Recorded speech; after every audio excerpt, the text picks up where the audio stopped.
Welcome to another episode of Submission Radio. It's the 24th of May. Dennis Schrader here with Kasper Ozlowski. Big fight weekend, UFC 187 just wrapping up. We have a big show for you. 4 guests on the episode today, Cass. Yes, indeed. We have Dan Lambert. Everybody, well, I mean, a lot of people are watching The Ultimate Fighter, ATT versus Black Zillions. We have one half of one of the biggest beefs in gym history, Dan Lambert from American Top Team.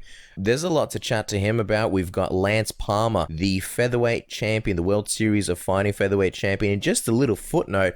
Did you know, Dennis, and I'm sure you did know because you've done the interviews with me, but did you know that, for anyone that didn't know, the last 3 episodes, we have had a UFC champion every single weekend.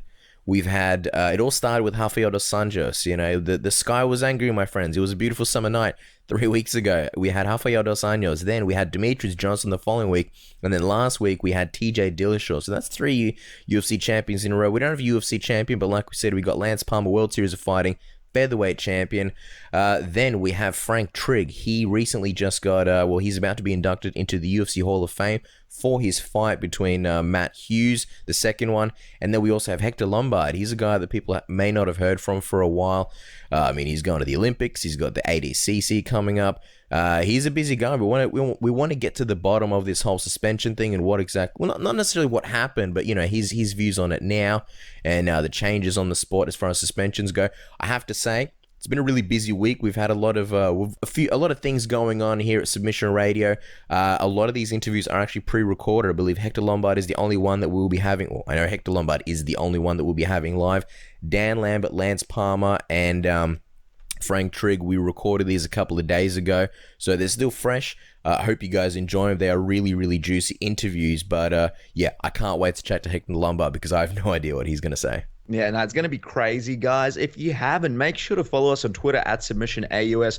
Always throwing up our opinions. Check us out on Facebook as well. And also the YouTube channel, my friends. It's been ripe with content. Lots of stuff up there. Make sure to check it out. YouTube.com/SubmissionRadioAU. And if you do listen to us on iTunes, TuneIn, or even on YouTube, make sure to comment, give us a thumbs up, and communicate with us. We love hearing your opinions and seeing your reviews. It's something that makes us all worthwhile for us. Obviously, we do it for the fans, for the listeners. So if you do have a couple of seconds and you feel like letting us know what you're thinking of the show or your opinions, chuck it down below. Nothing that we enjoy more than talking to our listeners. Yeah, for sure. We always take out a part of pretty much every single day to view all the comments and, you know, try and respond to as many as possible.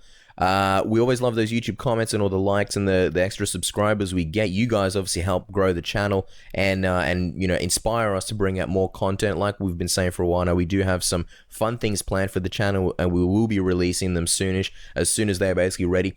One thing is, if you guys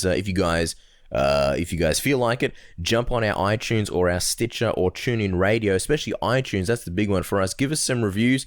If you want to rate us 5 stars, we don't mind at all. We don't mind at all. If you want to give us a little bit of a review, we appreciate those as well. Obviously, it helps the show. It helps us rise in the rankings. And, you know, what's good for us is basically good for you guys in terms of, you know, listeners for as far as what guests we get and things like that. So, I'm done talking. We're going to go to our first interview because a lot of these are pre-recorded. We do have a set order. We've got Dan Lambert first. We've got Lance Palmer. That is actually a really fun interview. Definitely stick around to the end. We play some fun games with Lance Palmer. Then we got Frank Trigg. I mean, he's always got crazy stuff to say. And then we'll be chatting live to Hector Lombard. And then we'll be breaking down UFC 187. So without further ado, guys, it is time for our first guest. Our next guest is one of the founders of American Top Team, making it one of the most successful MMA gyms in the history of the sport. You can now watch him go head-to-head with Glenn Robertson and the Black Zillions week to week on the latest Ultimate Fighter. Dan Lambert, welcome to Submission Radio. Nice to be here. Thanks for having me. The pleasure is all ours. Now, Dan, congratulations on your team's first win this past episode on Tough.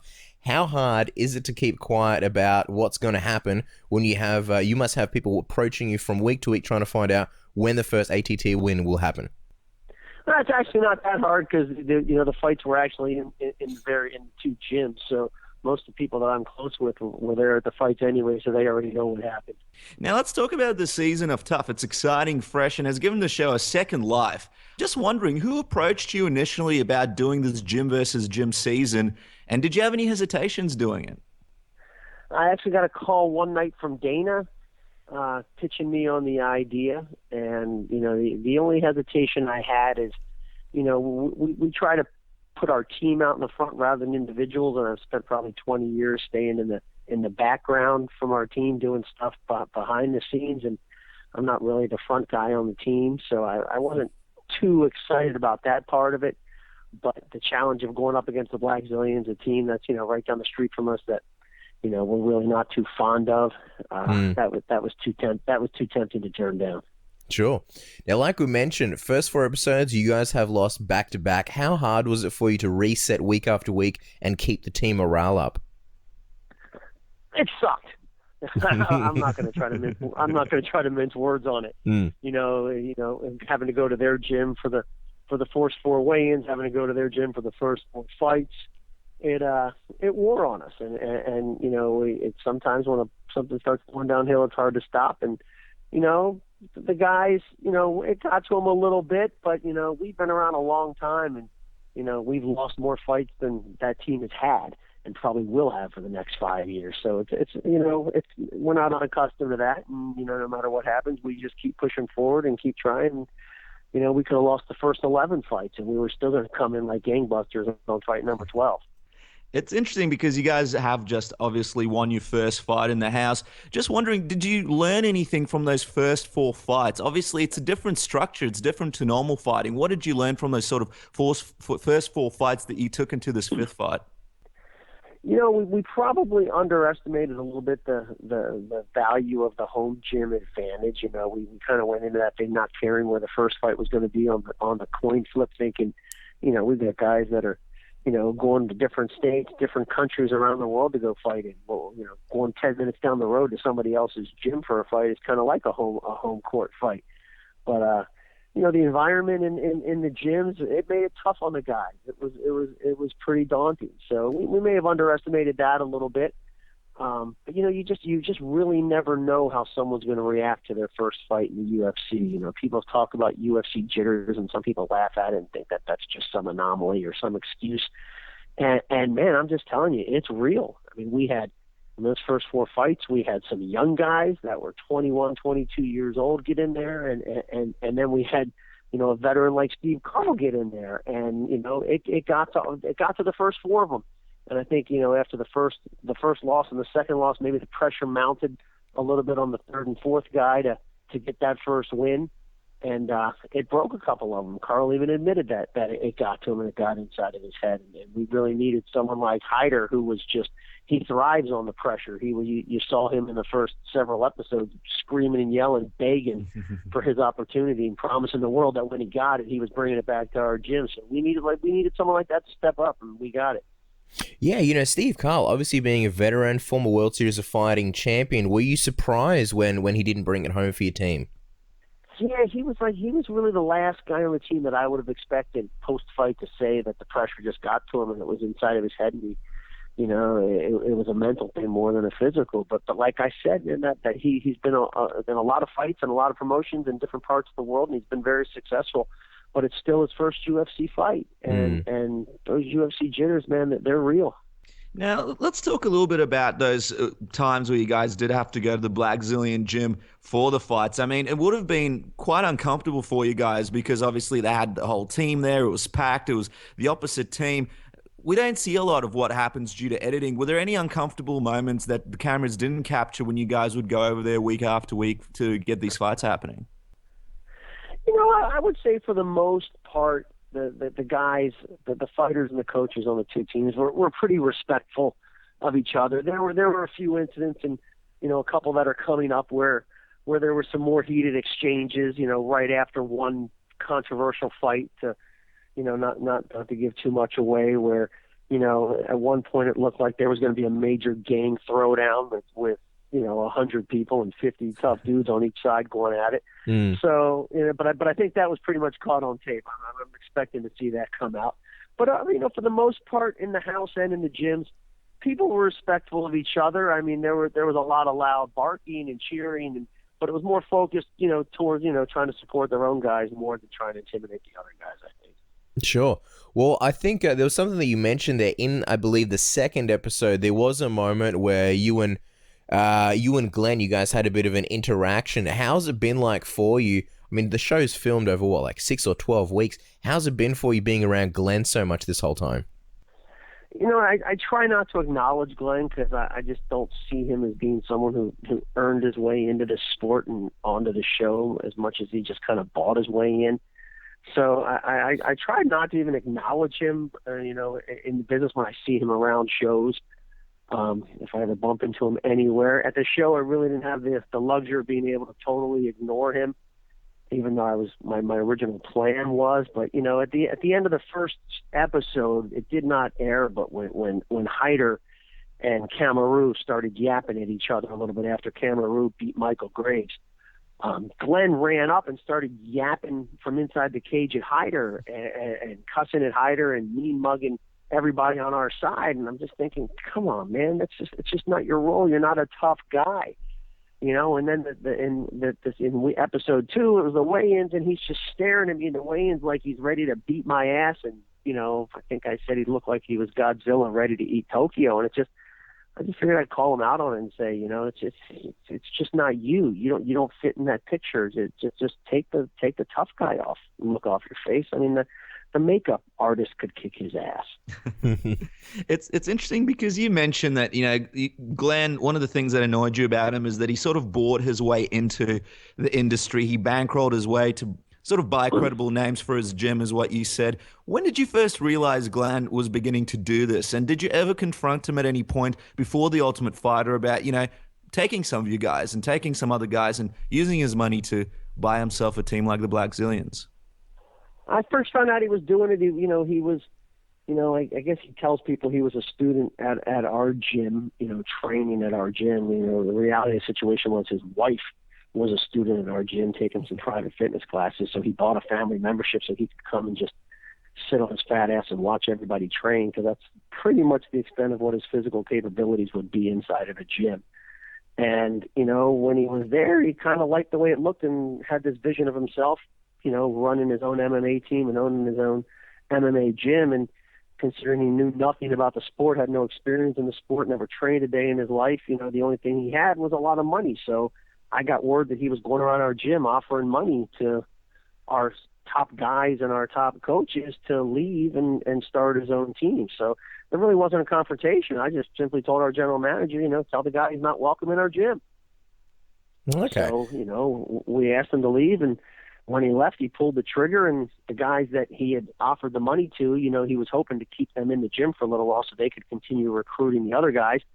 But, when the shit hit the fan, and he was asked to leave, the guys that were going with him, they left, and they went out and branched off and made similar offers to other guys and other teams. And those guys left, and the Black Zillions were born. And and just for the record, I think it's pretty cool that MMA has gotten to the point where successful people from other walks of life want to get involved in the sport and put their money into the sport so they can be part of it. I think that's great, but there's a right way and a wrong way to get involved in something like this. And just buying your way in and taking the product from other people's work for that, it takes years to develop successful fighters in the UFC.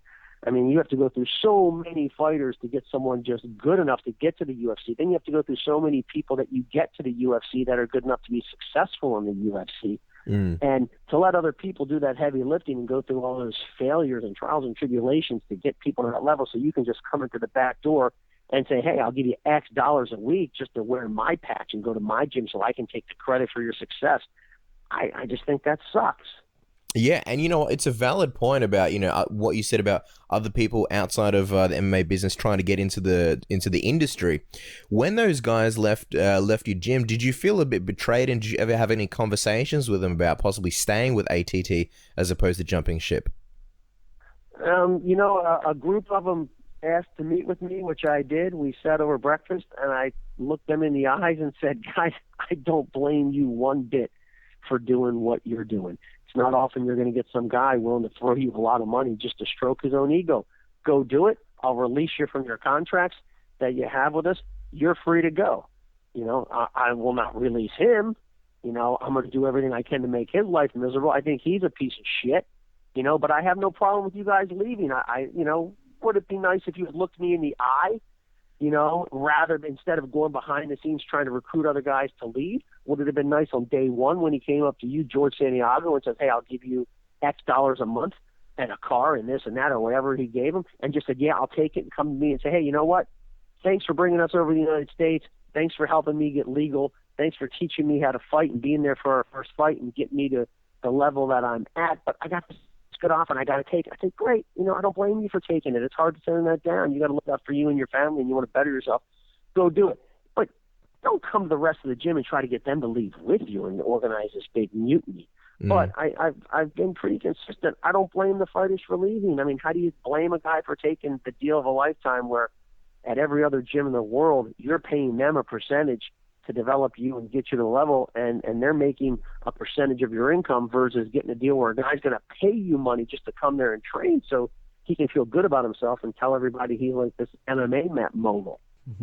Now, obviously, he's done what he's done, but the Black Zillions have been very impressive as of late. They've had a lot of success. Are you at all impressed with what Glenn's been able to do, even though he has used his money to get everybody over to the team? I'm impressed by a lot of teams out in this sport. There's a lot of really good teams and a lot of really good people, but I'm impressed with the guys that go out and build it and earn it and deserve that respect that you get from that. Going out and just buying talent that other people developed, I have no respect, and I'm not impressed by that in the least bit. With that said, 4 years down the road, they built a good team. They have a good core of coaches. They have a good group of fighters. Now they're winning fights. They went through some real bad and hard times. It's pretty well chronicled when they first started. And I think in their first 30-something fights, they were like 11-19 or something in the UFC, or 11-25 or something crazy. They had a terrible winning record, and they were going out and getting good guys from other teams to come.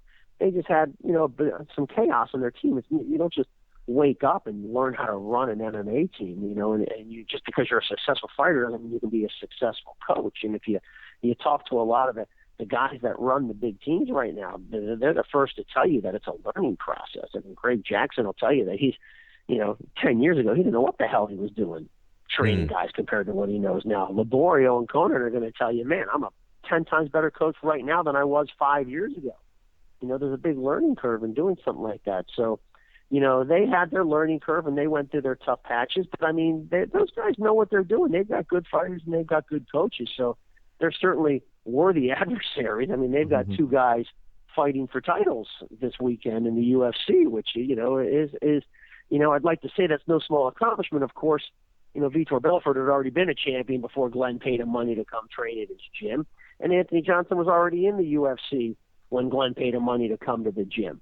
Now, I don't want to take anything away from the fact that they rebuilt Anthony Johnson and reinvented that guy and turned him into a killer from, compared to what he was getting choked out by Josh Koscheck 6 years ago at 170 pounds. They've done a hell of a job with him, but they've got a good team. I'm not here to say that they're not a good team. I'm just here to say that the way that they built their team just wasn't the right way. It just wasn't. Look at the way Team Takedown built their team. You had some guys who were wealthy, who wanted to get involved in the sport, and they went out there and they took young guys right out of college. They supported those guys, gave them a place to stay, put them on a salary, gave them insurance, and they went through a shit ton of guys like that and lost their butts developing guys and had a lot of guys fall out until they were lucky enough to get one in Johnny Hendricks that was successful and ended up winning the title. Yeah. He beat our guy for that title. I was the first one to walk over to Mark Lehman and shake his hand and say, congratulations. You guys have a class organization. You did it the right way. You invested in young guys,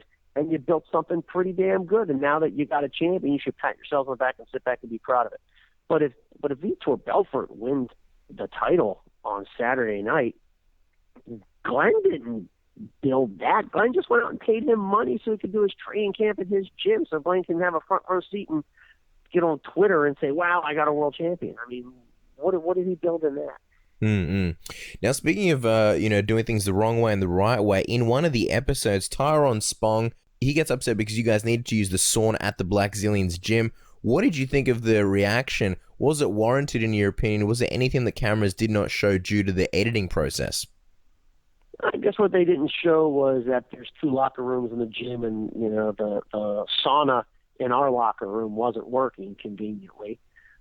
So that while we're there early leading up to the weigh-in, our guys couldn't get in the sauna to drop that extra pound or so that they might need to lose. And it also didn't show that when we got there and saw that our guy may be a half a pound or 3/4 of a pound over at the weigh-in and might need that extra hour, we went to the producers and said, hey, we need a sauna. And the producer said, no problem. We got the sauna turned on in the Black Zillions locker room. And as soon as the weigh-in's over, you guys can go in there and use that. And that's why when you didn't make weight, you saw the commissioner from the athletic commission said, okay, guys, go back to that sauna right there and you have an hour. So we went to the sauna and our guy was in there, and then Tyrone came in, and, I actually thought Tyrone was a pretty nice guy most of the show. So I was surprised when he came in and, mean mugged everybody like he's going to go in there and kick the shit out of 12 professional fighters in the locker room by himself, or maybe with a 155-pound guy next to him with Michael Johnson. I just figured he got put up to it by somebody, because I thought it was stupid. I just thought it was stupid. If it had happened at our gym and they needed to cut weight in the locker room, we would have no problem with them jumping in the sauna and cutting the weight. We want to beat guys in the cage, not in the locker room. Now, Dan, we just want to have a little bit of chat about yourself. Now, you mentioned in a previous interview that you've been in the MMA game since 1995, and you founded ATT in 2001. As a successful businessman and hotel executive, why did you decide to go into MMA back in the day when, it wasn't the big sport it is now? Pretty much got involved through being a lifelong pro wrestling fan. I used to, I was a wrestling nerd. I still am. And I used to trade tapes with some guys, friends of mine I had that lived in Japan, and I'd send them tapes, VHS tapes of pro wrestling here in the U.S., and they would send me tapes from All Japan Pro Wrestling and New Japan Pro Wrestling. And from that, I started getting tapes from some of the, the quasi-shoot promotions over there, like the UWF and the old Pancreas, and that got me interested in MMA, even though it was a hybrid of it. It was, it wasn't true MMA at the time. But then when the UFC came along, I started watching that. And in 1995, John Peretti had that Extreme fighting. And the first show he had Conan Silveira in it. And he said he had a gym in Miami. And I'm from South Florida. I live in Fort Lauderdale, 45 minutes away. So the following week, I looked him up and went down there and started training with him. And just fell in love with the sport and became good friends with him and a bunch of the guys that he had there. And, we just kind of grew out of there. We never really had plans on becoming a big MMA team. We developed a relatively small group of guys, and we started traveling and doing the grappling circuits, around the country and competing in a lot of grappling tournaments. We had a couple of guys that were doing, who were fighting pro. And then Ricardo Laborio came over in 2001. He had been injured in training. He was going to compete in I don't know if you recall that tournament back in late 2000, I think it was, in Kuwait, a 170-pound tournament that had Pele and Matt Hughes and Dave Monet and Carlos Newton. It was a crazy tournament down there in Kuwait. Laborio was training for that and busted up his teeth and had a lot of dental work and needed to take 6 months off. So he figured he'd come to the U.S. and learn English. So he was friends with Conan and his brother Marcelo, and came up and stayed with us for 6 months and fell in love with the U.S. and said, you know what, I want to give up my interest in Brazilian top team, and I want to help you guys build something here. So he moved here, and some of his guys followed him, and it just kind of exploded from there. There you go. And Dan, we didn't pick you for a pro wrestling nerd, but that's something that we can definitely relate to. I guess we got to ask then, CM Punk. You must be pretty excited to see CM Punk coming to the UFC. What do you think? I was a big fan of his, obviously. It's interesting seeing the crossover. I'm not sure, how well he's going to do or he's not going to do. It's not an easy sport to take up at his age. I will tell you one thing. I've got a lot of respect for those pro wrestlers, because I know quite a few guys that have done MMA and pro wrestling, guys like Bobby Lashley, who trains with us, and, King Mo, who trains with us and has done TNA wrestling as well. And the guys I know that have done both say that, MMA is easier. It's less taxing on your body. Those pro wrestlers, whether it's scripted or not, I mean, those guys take a beating. Everybody, it's not, it's not the old kayfabe days like it was in the past where, everything was protected. The wrestling business is pretty candid about what they are and what they aren't these days. But man, those guys take an absolute physical beating and they're out there doing it a couple of hundred times a year. And all the MMA guys I know that have done a little bit of both say, man, that wrestling is a really hard way to make a living. Mm. We remember when CM Punk first, or the UFC first announced that CM Punk was coming to the UFC, everybody was sending out tweets and extending invitations. King Mo, obviously a guy who really wanted him there. Robbie Lawler, I believe he just won the title, and he obviously extended an invitation. Being the wrestling fan, were you sort of excited, and were you hoping that CM Punk would come train at ATT? And do you sort of regret that he went over to Rufus Sport? Well, I mean, he's from the Chicago area, which is pretty close to Rufus Sport, and Duke Rufus has a great team with some great guys, and it's going to do it's going to get absolute the most out of CM Punk that he's capable of doing. So I think he made a good decision for him. It would have been exciting for us, A, being pro wrestling fans, but B, I just think it's good for the MMA business because, the WWE, whether you like it or not, it's an absolute force in the entertainment business. Those guys, they have a lot of fans, and it's going to bring a lot of exposure to MMA. I mean, you see the pay-per-view numbers that Brock Lesnar did when he came over and he crossed over. I mean, it was huge, and it was really good for the sport. And things that are good for the sport eventually trickle down to the other fighters. So I hope CM Punk comes in, and I hope he's really successful, and I hope he does a great job. And it would have been nice for us to be part of that because he just brings a lot to the table. But I think he made the right decision for him, and Duke Rufus runs a hell of a team. That's another example of a guy that built what he has from the ground up. Yeah, absolutely. It's going to be exciting to watch. And I know we've had King Mo on the show a few times, and I believe he was working with Bill Goldberg over there at ATT that time that he visited him. And yeah, very, very interested to hear that you're a pro wrestling fan yourself, Dan. Now, we've got a few fan questions that we're going to quickly run through because we are running low on time. Some fans sent in some questions. Wanted to pick your brain a little bit, so we chose a couple of questions to ask. First one comes from username Monkey Steals Peaches. He goes, after all the back and forth between you and Glenn, lots of fans wish you two could have your own fight in the cage. If you had to fight Glenn, how would you see your victory? Would he have any chance against you? I would gladly tie one hand behind my back and agree to only use open hand slaps. And no, I think if you see Glenn, he's I'm not going to claim to be the most athletic or strongest or fastest or best guy in the world, but Glenn's he's a glowworm. I mean, look at the guy. It's part of what gets to me. He's trying to portray himself as being something that he's not, and it just really bothers me. And just to follow up on that one, Dan, when you guys had that confrontation in the second episode, you sort of said to Glenn that, if you have an office we can go to, sort of suggesting almost like a fight. And Glenn said that that's what he's been asking for 4 years. Was there any point where Glenn ever challenged you to a fight, or did we misunderstand the situation? No, Glenn's lawyer asked me to have lunch with him and Glenn at a restaurant because Glenn's a really nice guy, and if I sat down and had lunch with him, I would see what a real nice and humble guy he was, and I might want to do business with him. And I told his lawyer that that's just never going to happen. So I guess that somehow translated in his mind that he challenged me to a fight or whatever. I was actually surprised that he played the tough guy in that.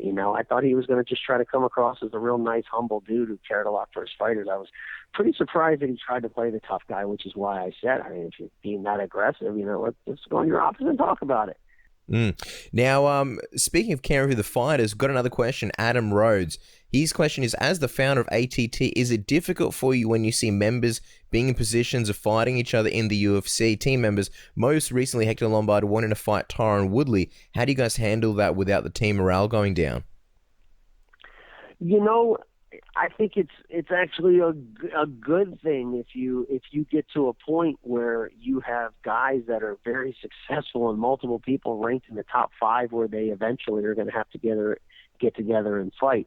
I would do everything in my power to try to avoid having guys fight in a fight that isn't just absolutely necessary for the UFC. I'm not going to have 2 guys on our team fighting a prelim.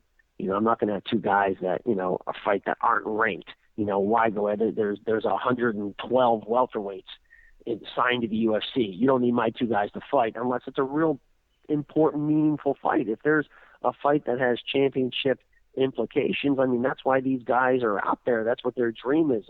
If Hector Lombard or Tyron Woodley or Thiago Alves gets ranked and is the number one contender, and they're going to fight Robbie Lawler. You know, who am I to go and say, you know, hey, Pitbull, sorry, you can't fight Robbie Lawler, even though there's millions of dollars potentially on the line for you and a dream of yours potentially coming true, because it's not good for team morale.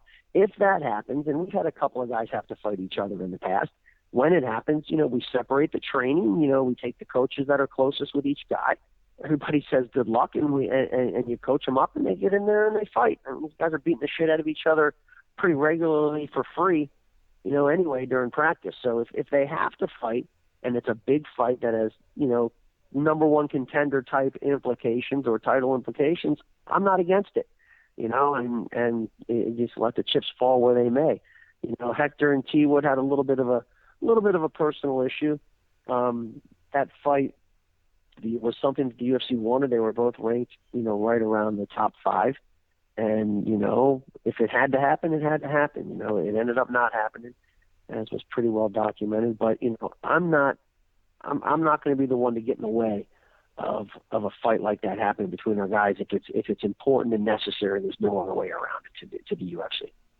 Great answer, Dan. Now, last fan question here before we jump to the tap right round. This one's from username Nepocalypse. He wants to know, with the steroids, a reality of the sport, how do you guys deal with this reality in your gym?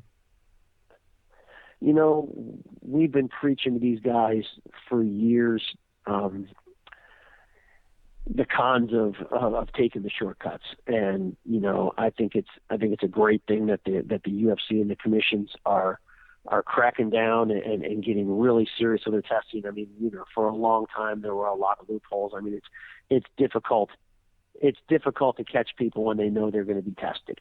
I mean, if you know you're going to be tested twice a year before your fights, I mean, in reality, most of the people that have tested positive in the last 10 years, you know, prior to random testing being implemented, are either guys who just mistimed a cycle or can't trust their drug dealer, who, you know, they thought they were getting this that takes this long to get out of your system. In reality, they were buying something cheaper that took longer to get out of your system. Those are really the only reasons you're gonna test positive when you know you're being tested. There's a lot of health issues. I think one of the worst things that could ever happen to the UFC would be somebody getting injured by somebody in a fight and then having the guy that did that test positive for steroids. I mean, it's one thing where a guy's taking PEDs to try to add 10 feet to his home run swing. You know, it's another thing where a guy's taking PEDs and he's punching or elbowing somebody in the head.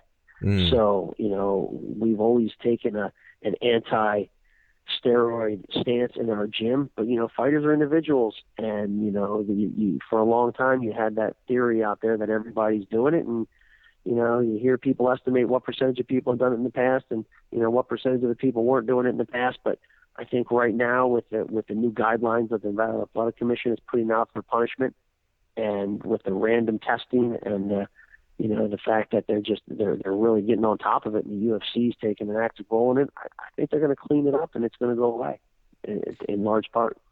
Just a quick follow-up on that one before we jump to the tap-out round. Dan, you know, Hector Lombard, he was just one fight pretty much away from a title shot. Were you disappointed about the big mix-up that he had with his Olympian friend when he took that thing that he thought was a supplement, and, you know, now is suspended for a year from competition, and it really has taken a few steps back in his career when he was so close to getting that title shot?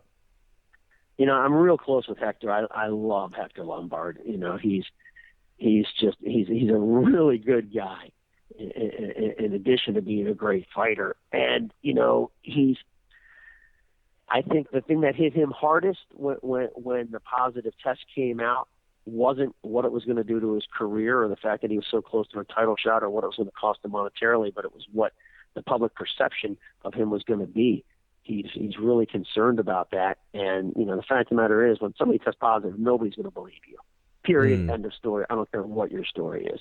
You know, Hector calls me immediately upon finding out, and he's sending me all these texts back and forth between himself and the person who gave him that quote unquote supplement. And he's, you know, saying, look what happened. And of course he's in there saying, what the hell did you give me? You swore to me that this wasn't this and this wasn't that. So, you know, I believe Hector did not know what he was taking. I think but at the end of the day, you know, Hector's responsible for what goes inside Hector. You know, it's not like somebody came up to him in his sleep and slipped him a Mickey. and he woke up and drank it. I mean, he made a bad decision. He trusted somebody he shouldn't trusted, and with he's if anything else, he's lucky this happened to him before Nevada just changed their guidelines and just implemented 3-year sentences for first time offenders, because 3 years that's a career. Yeah. For a lot of these guys, and I agree with it. I think it should be 3 years. I think they're doing the right thing, and they're letting people know. I think a lot of people took an approach in the past that, if it gives me an advantage, worst case scenario, I get busted and I get a 1-year suspension. I mean, 1 year at the end of the day could just be one fight. If you test positive, if you fight in March, by the time you test positive and the sentence comes out, it's happening in May. You can fight you get a 1-year suspension, but it's retroactive to March. So, that 1-year suspension just turned into a 9-month suspension or something like that. And how many times are you going to fight in 9 months anyway? So I think the commission took the right stance on that. I think it's a harsh stance. I think,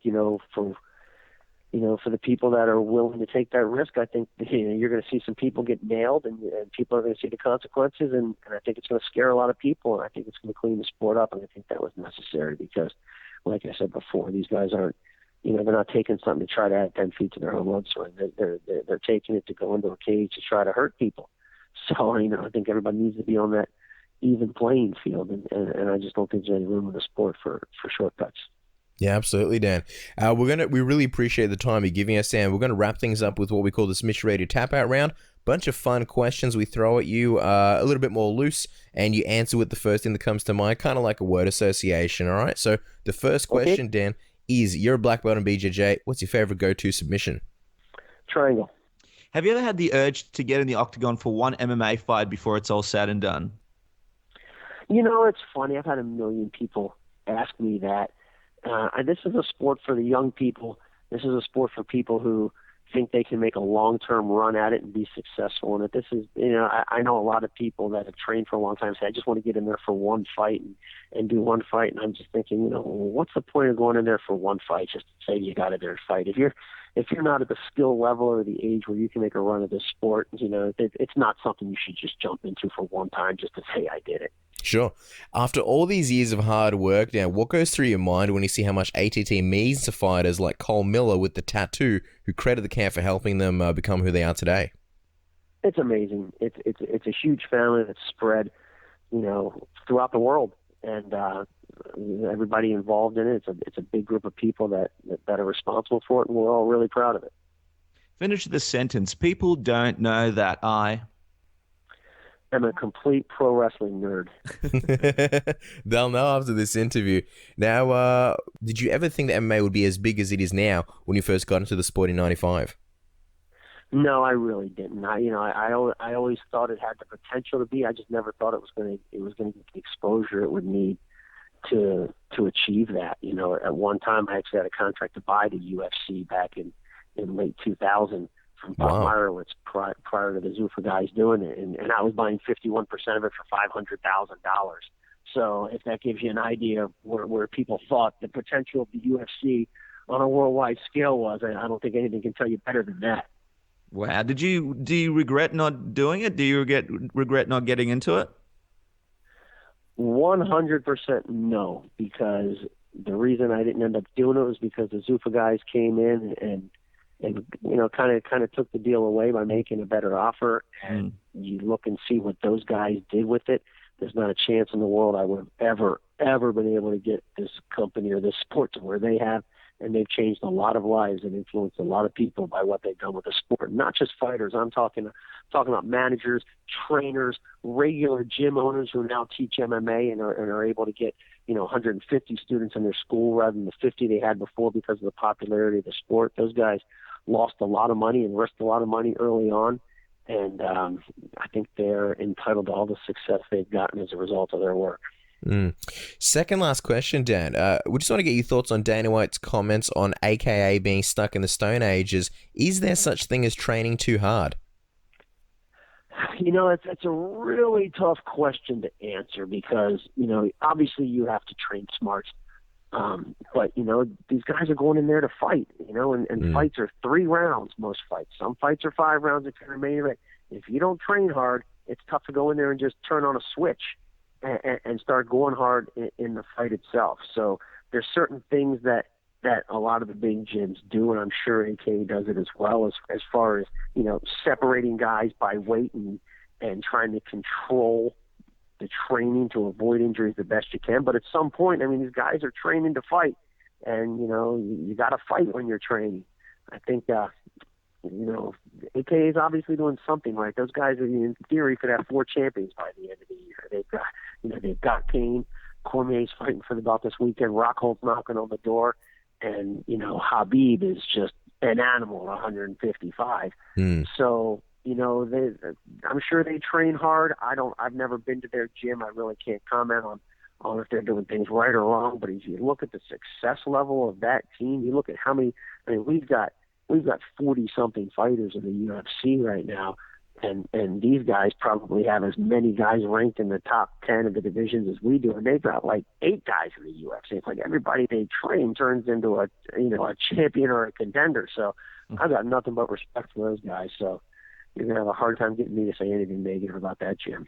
And finally, Dan, after going through the Ultimate Fighter experience, would you do it again? And do you see ADT ever being featured in another season against another gym in the future?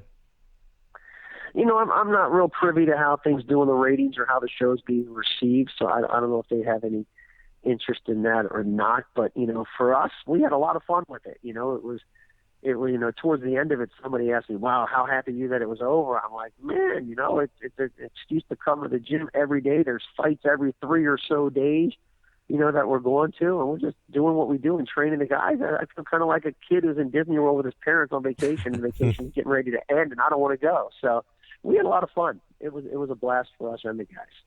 Well, we've definitely been enjoying the season so far. Can't wait to catch the next episode. Don't forget, guys, you can watch Dan every week on Ultimate Fight ATT vs. Black Zillions. For more information on how you can go, visit, or train at ATT, go to AmericanTopTeam.com. Dan, you're an absolute legend. It's been a pleasure having you on the show. Thank you so much for doing it. Thanks for having me. Last thing, I know that it's been a little bit of a slow build on this show. The way this thing ends up, it gets absolutely crazy on both sides. So tune in. Awesome. We're just going to have to watch and find out. What's up, guys? It's Joseph Benavidez, UFC Flyweight, and you're listening to Submission Radio. All right, guys. Our next guest is the World Series of Fighting Featherweight Champion and will be defending his title against the Polish Hammer, Chris Horodecki, at World Series of Fighting on June 5th. He is none other than Lance the Party Palmer. Lance, welcome to Submission Radio. How you going? It's going good, man. Just finished up a workout. I'm out here with Joseph Benavidez for UFC 187, so we're just getting him ready to get down to weight for tomorrow's weigh-ins, and I'm 2 weeks out, so just staying sharp. There you go. The party's happening. Now, I want to talk about this nickname. It seems kind of obvious. You're a fun guy, hence Lance the Party Palmer, but is there a backstory behind the name that we're missing? Not really. I mean, I've just been... you know, I always like to have a good time in and out of practice and into the gym and outside of the gym. And I'm just, you know, I like to have fun with everybody and try and be, you know, a fun person to be around with a positive attitude. And that's kind of how it came about. Awesome. Well, you're on the right program, Lance. Now, in terms of your fighting, you're a fantastic wrestler, a 4-time All-American at Ohio State University. What's it like training at Team Alpha Male where most of the guys are fantastic wrestlers themselves? It's awesome. Everybody has the same mentality, you know, and that's kind of what attracts everyone to go there. And Uriah, he has a knack for finding people with the same attitudes and the same goals, and that's what made it easy for, you know, me to want to go there when I talked to him. And when I was graduating college, and, you know, Chad Mendez had just moved there 2 years before that, and TJ Dillashaw 2 years before me as well. So it was just a no-brainer for me, because even though those guys weren't that big of names in MMA yet, I knew they were, you know, tough wrestlers and they had tough mentalities, and that's really what attracted me to be there. Oh, yeah, for sure. Well, speaking of that move, I mean, coming all the way from Columbus, Ohio, now we've Googled the maps, and Columbus is like on the very other side of America when it comes to California. What was it that made you want to train at Team Alpha Male, of all places, coming so far? Just what I said before, everybody, you know, we attract the same mentality, and that's the law of attraction, you know, favors the type of guy who's always positive. He has a a great mentality about every situation, whether it's positive or negative. You could turn it into a positive, and that's kind of the the way our team trains, and we always train to make each other better, and we give each other good looks. And it's just if I was going to do MMA instead of continuing to wrestle at the world and Olympic level, it was going to be with a team that I mended well with, and so that's why Team Alpha Male was the place for me. Now, just curious, Lance, with so many high-level guys there, like you mentioned, Uriah, Joseph, Chad, TJ, how does it work with so many big fights coming up? Are the camps usually centered around a certain fighter, or does everybody train together all the time regardless of who's got what fight coming up? We train together regardless. The biggest thing is having guys in the gym outside of their fight camp. So if you don't have a fight coming up, most of the time you're still in the gym helping your teammates, getting ready, and every fight for each individual is a big fight for the team, because we all want our team to win individually and as a team. So it's one of those things where, even if you're not in training camp, you're in there helping the guys get ready for their fights. And we're more of a family atmosphere than just a team. So that's kind of where that goes into play also. Sure. Now, obviously, you're a fantastic wrestler. Your last couple of wins have come via rear naked choke. Dwayne Ludwig was the head coach for a long time down there and helped everybody with their striking. What was it like working with Dwayne, and how much of an impact did it have on your improved striking? Well, I mean, my last fight, I landed a head kick and I landed some leg kicks, and used my striking to set up my takedowns and stuff like that. My last couple fights have kind of shown that more and more. Obviously, my ground game is where I feel like I can compete with anyone in the world, you name it. So I think it's just he helped bring a different type of technique, skill set into Team Alpha Male, and even though he's not at our gym anymore, we still use his kickboxing drills, and we still work his techniques. And it's interesting because one of our good friends, Martin Campman, he's always on the show. He's become the new head coach over there. What kind of changes has there been since Martin entered the picture? We imagine there's a lot more poker being played at the gym. I don't know. I know Martin's a poker player, but I don't know. I'm not sure, how he does with that. But I mean, it's been cool having Martin there. He's learning the game of trying to be a coach and stuff like that. But we're such a great team that, it's hard to follow up with anybody, like Dwayne, as Dwayne had such a structure coming in, and he had his own skill set and everything it's hard to kind of, follow up with that. And Martin's, doing his best to learn the coaching side of it, because he's been a fighter for so long, and learn how to hold mitts and stuff like that, which I'm sure is challenging for him. And when Dwayne first came in, he taught all of us to hold Dutch drills and hold mitts for each other during practices. So I think that's the biggest thing. When you come in being a coach for such an elite team, it's going to be hard to kind of show us something we've never seen before. That's a good point. Now, let's talk about you. You won the Featherweight title at World Series of Fighting 16 in your last fight against Rick Glenn in your own backyard of Sacramento, California. You, of course, submitted Glenn in the third round via rear naked choke. Was there pressure on you fighting on home turf? Not at all. It was awesome fighting at home. First they told me, 5 weeks out that it was going to be in Vegas, and then, 4 weeks before the fight, they said it was going to be in Sacramento. So that wasn't really on my mind at all. Wherever the fight was going to be, the focus was on winning the title. So, it could have been anywhere. It could have been in my actual backyard behind the house, and I still would have fought the same way. I just, my focus at that time was winning that belt and bringing it back home. And now the goal is to go out there and defend the belt, because nobody's defended the featherweight title successfully yet in World Series of Fighting. So I'm going to be happy to go out there and be the first one to do it. Well, you make a really good point, Lance. Obviously, you'll be defending it against Chris at World Series of Fighting 21. Many people say, like you just said, that the first defense is what solidifies a champion as a champion. Now, do you believe in that theory? And is there any pressure on you in having a successful defense? Because like you mentioned, people have been able to do it. Well, for me, it's not. I mean, nobody's done it yet for the featherweight division of World Series of Fighting, so it'll be awesome to be the first one to do that. But also, it's not just, I don't go out there to just say I'm going to defend the belt. I'm going out there to look better than I did last fight, to improve from last fight, to show more improvements than I did last fight.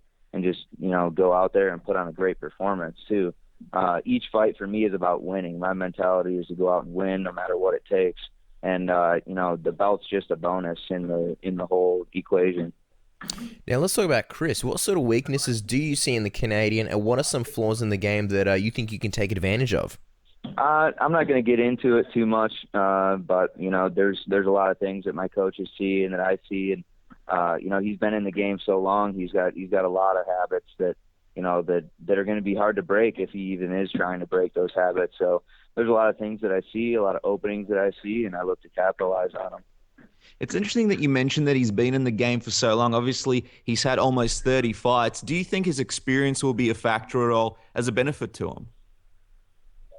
I mean, experience is always good, but it's, it depends whether that experience is positive or negative. And, he's been in some, he's fought some good guys and stuff like that, but, I don't think he's fought anybody like me. And I'm still getting to my peak, and he's fought a lot of guys when they were at their peak or past their peak. And, I still haven't found my peak performance yet. So it's one of those things where, you can't look past somebody, and you definitely can't, guarantee the win. You have to go out there and put on a great performance and go out there and execute your game plan. So that's just what I'm going out there looking to do. And, he's been around for a long time. He's a veteran of the sport. He knows his stuff. He trained with a great camp, and, Mark Hominick was, he's a great fighter, and I'm sure he's a great coach. But, I'm not fighting Mark Hominick. I'm fighting Chris Wardecki. Yeah, good points.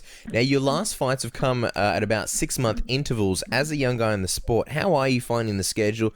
Do you like having extra time to train in between fights, or would you rather fight more often in order to get more experience?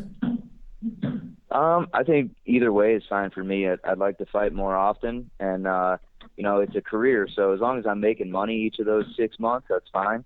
So I'm not too worried about that. I've been getting so much better in between my fights, so I've come out in each fight looking like a different fighter. So it's the 6-fight increment's been kind of bad for my opponent, but it's been great for me. Sure. We're gonna wrap up the interview, Lance, with something fun. It's something we call the Submission Radio Tap Out Round. All your teammates have done it multiple times. TJ, Uriah, Chad Mendez, and the Beefcake himself. Basically, we ask you a whole bunch of fun... Yeah, you can ask them about it. We ask you a whole bunch of fun questions. This is the getting to know you round. And you answer with the first thing that comes to mind, kind of like word association. Are you ready? Oh, yeah. I'm always ready. Excellent. All right. Meat. What was it like getting your nipples pierced, and how much did it hurt? And also, why, Lance? Depends which time. I've had them pierced 3 different times just because I would get sick of them, then want them again, and then get sick of them and want them again. But the 3rd time hurt the worst because there's the most scar tissue. But I think it hurts way worse than getting your dick pierced. Yeah, we would not know. Have you ever considered making your entrance to the Party Boy theme from Jackass and giving people a dance on the way? Shiny silver thong would be optional, Lance. I think it would be awesome. Like when I walk out for a fight, I'm already kind of in the zone to fight. But I think if I was able to, if it was one of those situations where I could do that, I think it would be awesome. Maybe later in my career when I'm, when it's, past my prime, or if I'm just in one of my last few fights, I think it'd be awesome. But I think I would just walk out with just the thong on, and then when I get out there, then I'll put my fight shorts on. Or you could do it afterwards. Like, let's say you win the fight, you beat Chris, Bas comes in the ring to interview you, and then, ask you a question like, what do you think of the fight? And then you're like, I know my destiny. Boom, off come the shorts, Party Boy music, and then the dancing. That'd be sick if I had a thong on under my shorts. Exactly. That'd be awesome. Yep, no one will see it coming. Lance, what's the craziest party story you can tell us? And keep in mind, Lance, that children never ever listen to this show, so you're good to go. Honestly, I don't know. I've had so many that are pretty out of control, but I've had a couple where me and TJ Dillashaw woke up naked together one time, but that's pretty much that's pretty much one of the craziest ones. But I could tell you that nothing weird happened. We were both passed out, and we were living in Vegas coaching the Ultimate Fighter at the time. So it was pretty funny because we were on different floors, but we lived in the same exact setup of a room. So both of our rooms looked identical, and we were both blacked out. And he must have thought that he was in his room, So he laid out all of his stuff out like in the bathroom on the counter, and he just got in bed, and we didn't even know we were in the same bed as each other because we had pillows between each other, and we were just blacked out. And we woke up, and our buddy Tommy walked in the room, and I was in the shower, and he's like, "Who's in there with you?" And I was like, "Nobody. Why?" And he was like, "Somebody's in there." And he walked over there, and TJ got up, and he was butt naked too, and we were like, "What the fuck?" And it was hilarious. We just had a crazy night out. We came back, we wrecked the whole apartment, threw chairs and broke the tables and stole furniture. It was a pretty good time though. It was that was probably one of the more memorable ones. Yeah, we're not forgetting that anytime soon. Now, Lance, let's get serious for a second. You're from Columbus, Ohio, is that correct? Yes. Well, from What? Cleveland area, but I went to school in Columbus. Okay. You're from the Cleveland area. That explains it because we were on your Twitter and we were shocked to see you're supporting the Cleveland Cavaliers in the NBA playoffs. We didn't realize they were your team. Yeah. What's going on, Lance? Yeah, I'm a Cleveland fan for life, and I'm actually more of a LeBron fan. I've known LeBron since I was a freshman in high school, and he was a senior in high school. My nephew's mom is a family friend of LeBron, so I've known him for a long time. And when he went to Miami, everyone hated him, but I followed him there, and I was a big Miami fan, and I always support the hometown people, and LeBron's from that area, so I'm always going to support him. Well, have you had any contact with LeBron since? Is he a fan of MMA, LeBron? Does he ever watch you guys? Actually, he owns a management company, and they manage Johnny Manziel and a couple other guys, and I actually spoke with them about managing me last year, and I didn't end up doing it just because I didn't know how they would be as far as MMA, because they're not really in the MMA world, but they're great people, and they always support their hometown people, so I'm sure they're at least fans of the Cleveland MMA fighters like Stipe Miocic and Jessica Ai and myself and Cody Garbrandt. Two favorites, two people that we had on the show just recently. All right, Lance, Nice. last question, a bit of a long one, all right? Your nickname is The Party. This is not so much a question, it's a test. Nickname is The Party, but we're not quite convinced. We're semi-convinced after that last story you told us, but not quite. So we're going to test you on just how much of a party animal you are with this simple quiz based on hypothetical situations, all right? So, the scenario one. You've got a huge party coming up with all the big names. You got Brad Pitt, Will Smith, Jennifer Lawrence, Kim Kardashian. Everyone's going to be there. Question is, what kind of cheese are you supplying at this shindig? Is there any crackers? What's the cheese situation? The cheese? Yeah, the most important part of every party.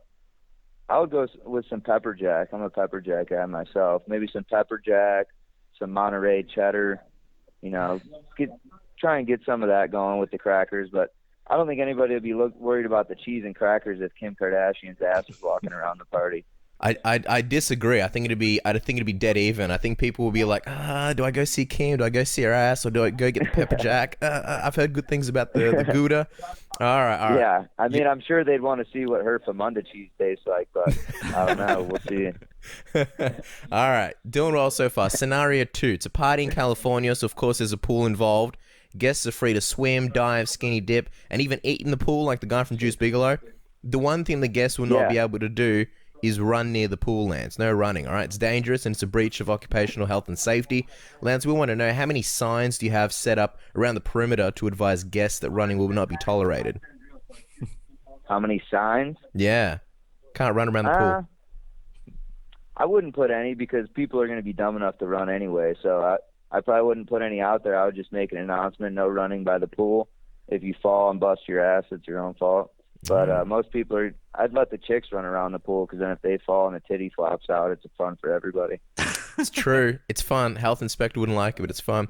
All right, scenario 3. The health inspector would love it. You know those sick fucks. Of course we do. All right, scenario 3. You're buying a new pair of trousers for this big event, all right, as you wanted to make an impression. You're trying the pants on, and by now you've already noticed that the store assistant is pretty cute. The two of you converse about books, jazz flutes, and furniture made from rich mahogany when the subject of said party is brought up. She asks where this party will be. Now, do you respond with, and you've got three choices of response, all right? I already know my answer. I'll hear it. Let's hear it, though. All right. Well, you've got 3 choices, all right? The first choice is the party's in my pants.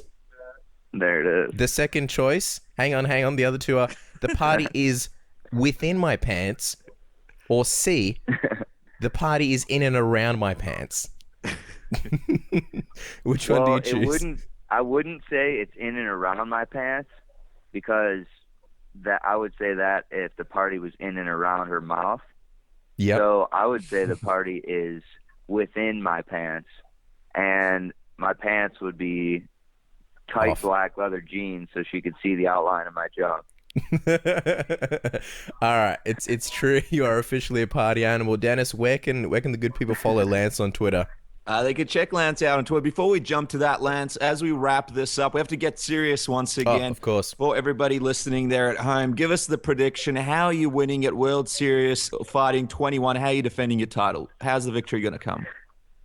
I'm going for a knockout. I mean, I'm never headhunting and looking for the knockout, but I have a good feeling about this one, that the knockout's going to come. Last fight, I worked a little more in my hands, and I was able to land some heavy punches, and Rick Glenn was a tough guy, and I had to take him down and submit him. But I think this one I'll be able to get the TKO or the KO. Well, there you guys go. Make sure to follow Lance Palmer on Twitter at Lance Palmer, of course. World Series of Fighting 21, guys. Don't miss out. It's going to be a great, great event. If you are trying to check out the event, make sure to find it somewhere here in Australia. In America, it will be June 5th, 2015, obviously this year. It's going to be an exciting fight. Lance, thank you very much for coming on the show. We're excited to see what happens. No problems. Be looking out for that silver thong after Boss talks to me. That's it. Hey, what's up, guys? This is Smooth Benson Henderson. You listen to Submission Radio.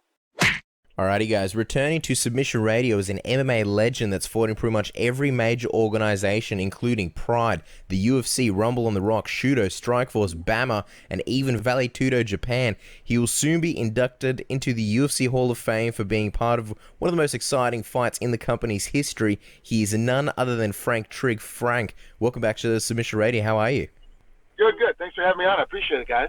Hey, the pleasure is ours, and it's great timing considering your UFC Hall of Fame induction.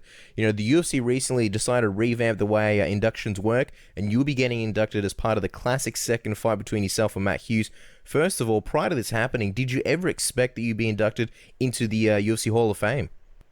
No, I never thought I'd be inducted in. I mean, my record obviously shows that I'm not, a great champ like Matt Hughes was, and obviously he's already been in the Hall of Fame for one. He'll be a double inductee now he'll be in one as a fighter and for his fight history and being a champ, and then now one for this fight. But I never thought it was going to happen. I never thought, I was completely blindsided by it when he gave me the phone call that this was going to happen for me.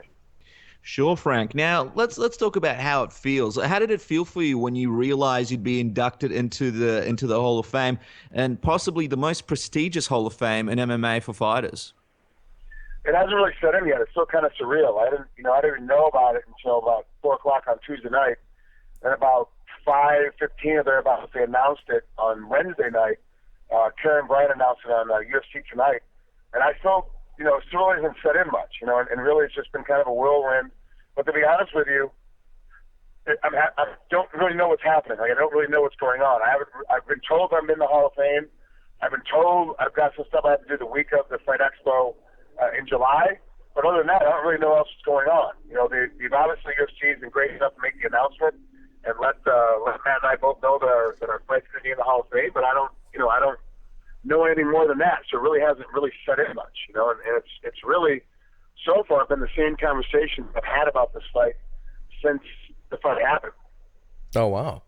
Well, it's pretty exciting that we're, sort of catching you at a time when it's still all unraveling. You tweeted out to Matt recently saying, "Thank you for epic fights and epic rivalry and being one of the best champs of all time, at Matt Hughes 9X, hashtag Hall of Fame." Would it be safe to say there's no more ill will between you both?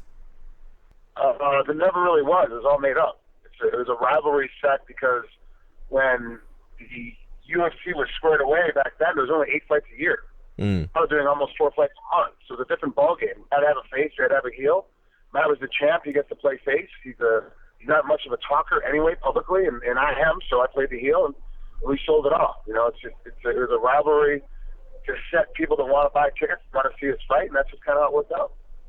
It's really interesting now, Frank, to see, you guys interact and have a good relationship. I know that you just mentioned that to you. It wasn't a real sort of rivalry, but do you think at times Matt felt like it was because of some of the stuff that you said to make it more exciting for fans? I have no idea. I can't speak to what Matt thought or didn't think at that time. I have no clue. Wow. And when you say that it never was real, I mean, this whole, face and heel persona and, picking roles, was it something where you spoke to the UFC about it, or did you ever speak to Matt Hughes about it, or was it something that you just decided and were like, what, I'm going to play the heel, I'm going to sell the fight? I just decided to play the heel and sell the fight. He's not, like I said, he's not much of a talker. He doesn't go out publicly and talk trash. It's not his style.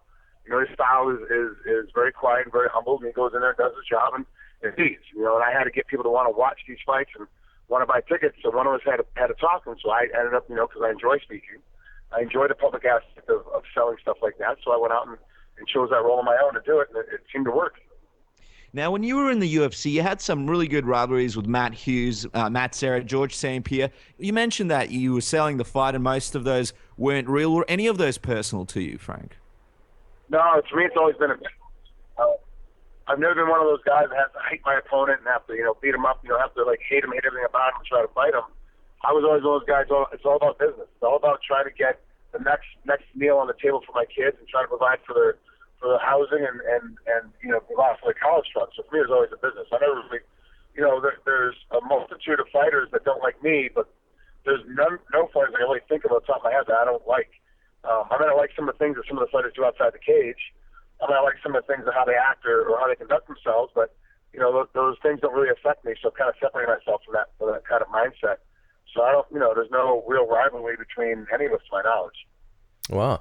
Now, when we spoke to you last time on the show, you mentioned how the second fight against Matt Hughes was like the $1 million fork in the road in life for you, that had you won, your life would have been completely different. Now that you're being inducted into the Hall of Fame for it, will be tough reliving that moment when you step on stage and, accept the Hall of Fame award.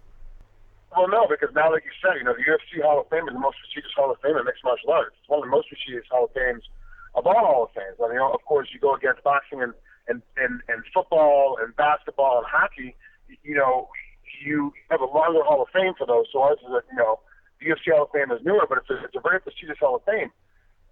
Now it actually helps take away some of the bitterness of the fight. I've come to terms with it.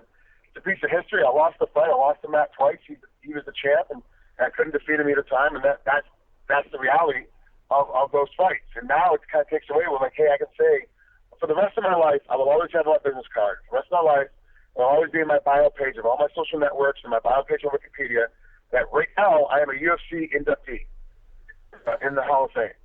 Come July 11th, I will be a UFC Hall of Fame member, and that will always be in my business card for the rest of my life because that is the reality. That is what I am. It's one of the most prestigious, like you said. It's one of the most prestigious Hall of Fame of all sports, and I'm now going to be a part of that. So it actually helps take away some of the bitterness of losing that fight. Exactly right, and it's a huge honor, obviously. Now, Matt Hughes will be competing in this year's ADCC. Would you have any interest in reigniting your feud with him one last time and maybe doing it on the mats in a grappling match, possibly in a company like Metamoris in the future? It all depends what the pay is. I've moved on to other things athletically, and I'm doing a lot of stunt work, which is very physical. I'm doing a lot of things, I'm doing a lot of action acting, which is very physical.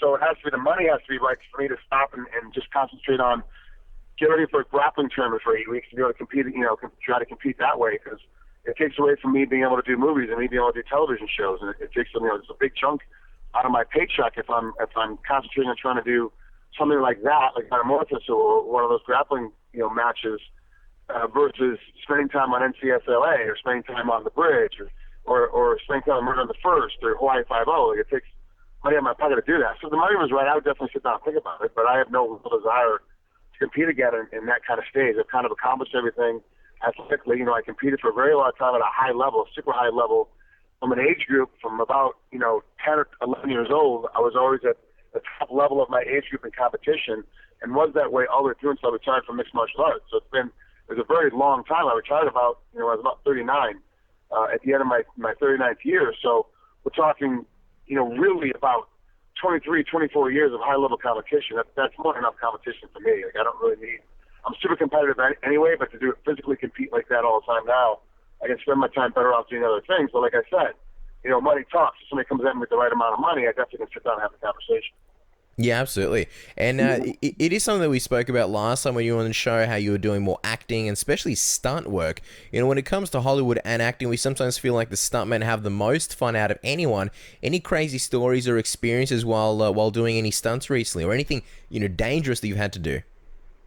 No, nothing so much. That's the thing, is that I've been very, very lucky. I've been blessed with the stunt coordinators I work with, like Jeff Caliente and Mary Albee and Troy Brown, that it's a very safe work atmosphere. They double check, triple check, quadruple check, and it looks dangerous on TV, and it looks bad how it's going, but everything's being explained to us very, very well. And I've had some great stuntmen to work with where they double check my safety. They make sure that I'm going to be safe at all times. So I've never done anything super, super dangerous, because it's always about safety and keeping ourselves safe. We lost a lot of stunt guys last year due to accidents, due to people not checking safety on set, and we're trying to stop that from happening in 2015. So a lot of guys have been very cautious, overly cautious, almost mother henning, making sure that the scenes are safe and that things are going off very well. So it's been pretty good for me, and I'm so new with the stunt world. It's been a lot of the tasks I'm giving. I'm not really getting blown through as many windows as I was before. I'm not getting hit by cars as much as I thought it would be this year, and doing rolling off the hoods and doing things like that, because they want to make sure that the productions want to make sure that the stunt guys are safe. So using a lot of guys a lot more experienced than me right now. But that's going to change in the next couple of months, I would think, because I've been getting quite a reputation of walking in and being able to do things in one take. Where we practice it 10 times on my own. I come and I practice it 10 times with the other guys that are in the scene, and then we do it a couple, 3-4 times for the director. Now I've actually got into it. I'm looking at 15, 20 times, 25 times. I've already practiced it. Now it's time for roll for camera. I'm ready to go. So that reputation is kind of getting me into a position where there's be some different stuff.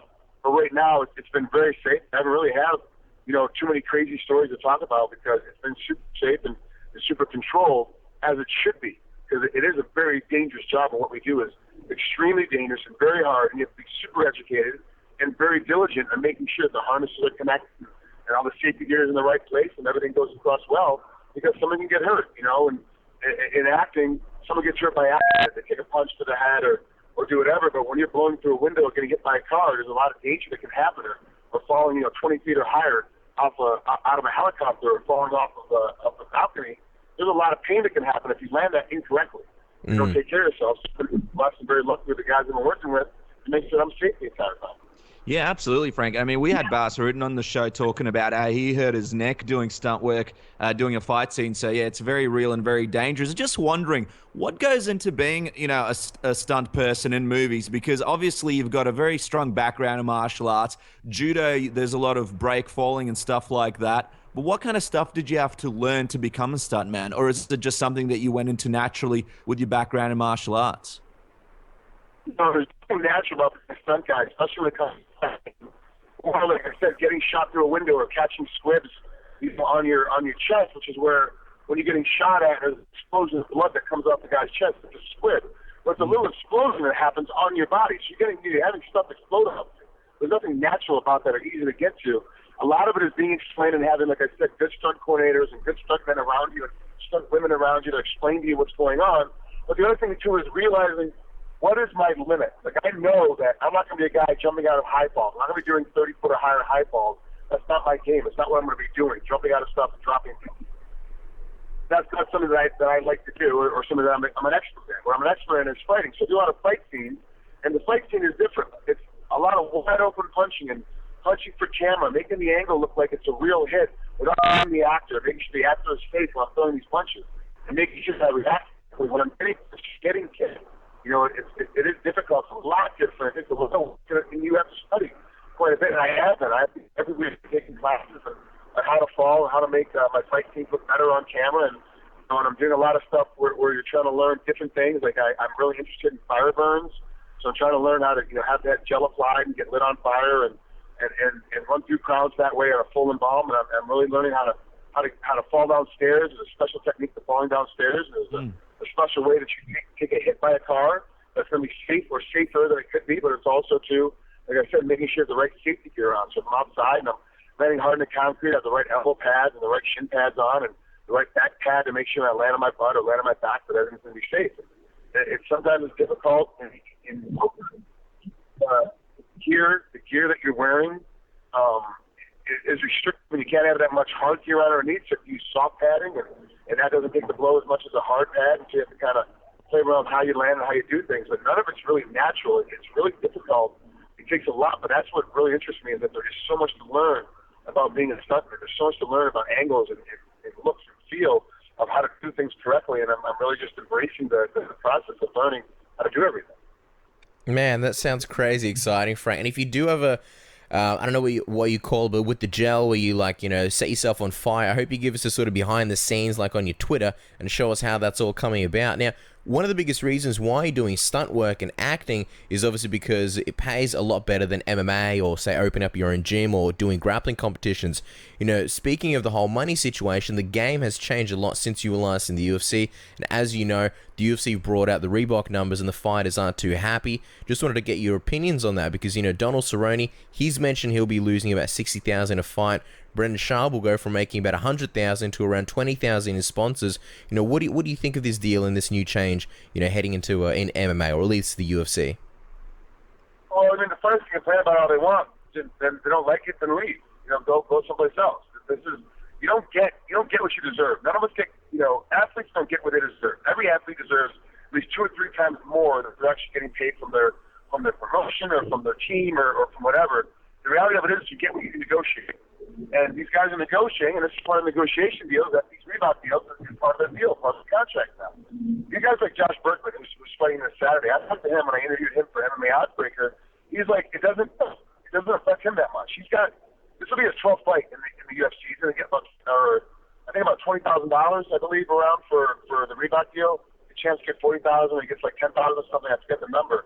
But he's saying the amount of money that he's losing in his in-ring sponsorships versus the headache of having to go collect it, having to hunt it down, having to get it signed, having to get it approved, is so much easier. He's like, it's worth it for me to lose that $20,000, $30,000 during a fight for my in-ring sponsorship. But Josh is very smart.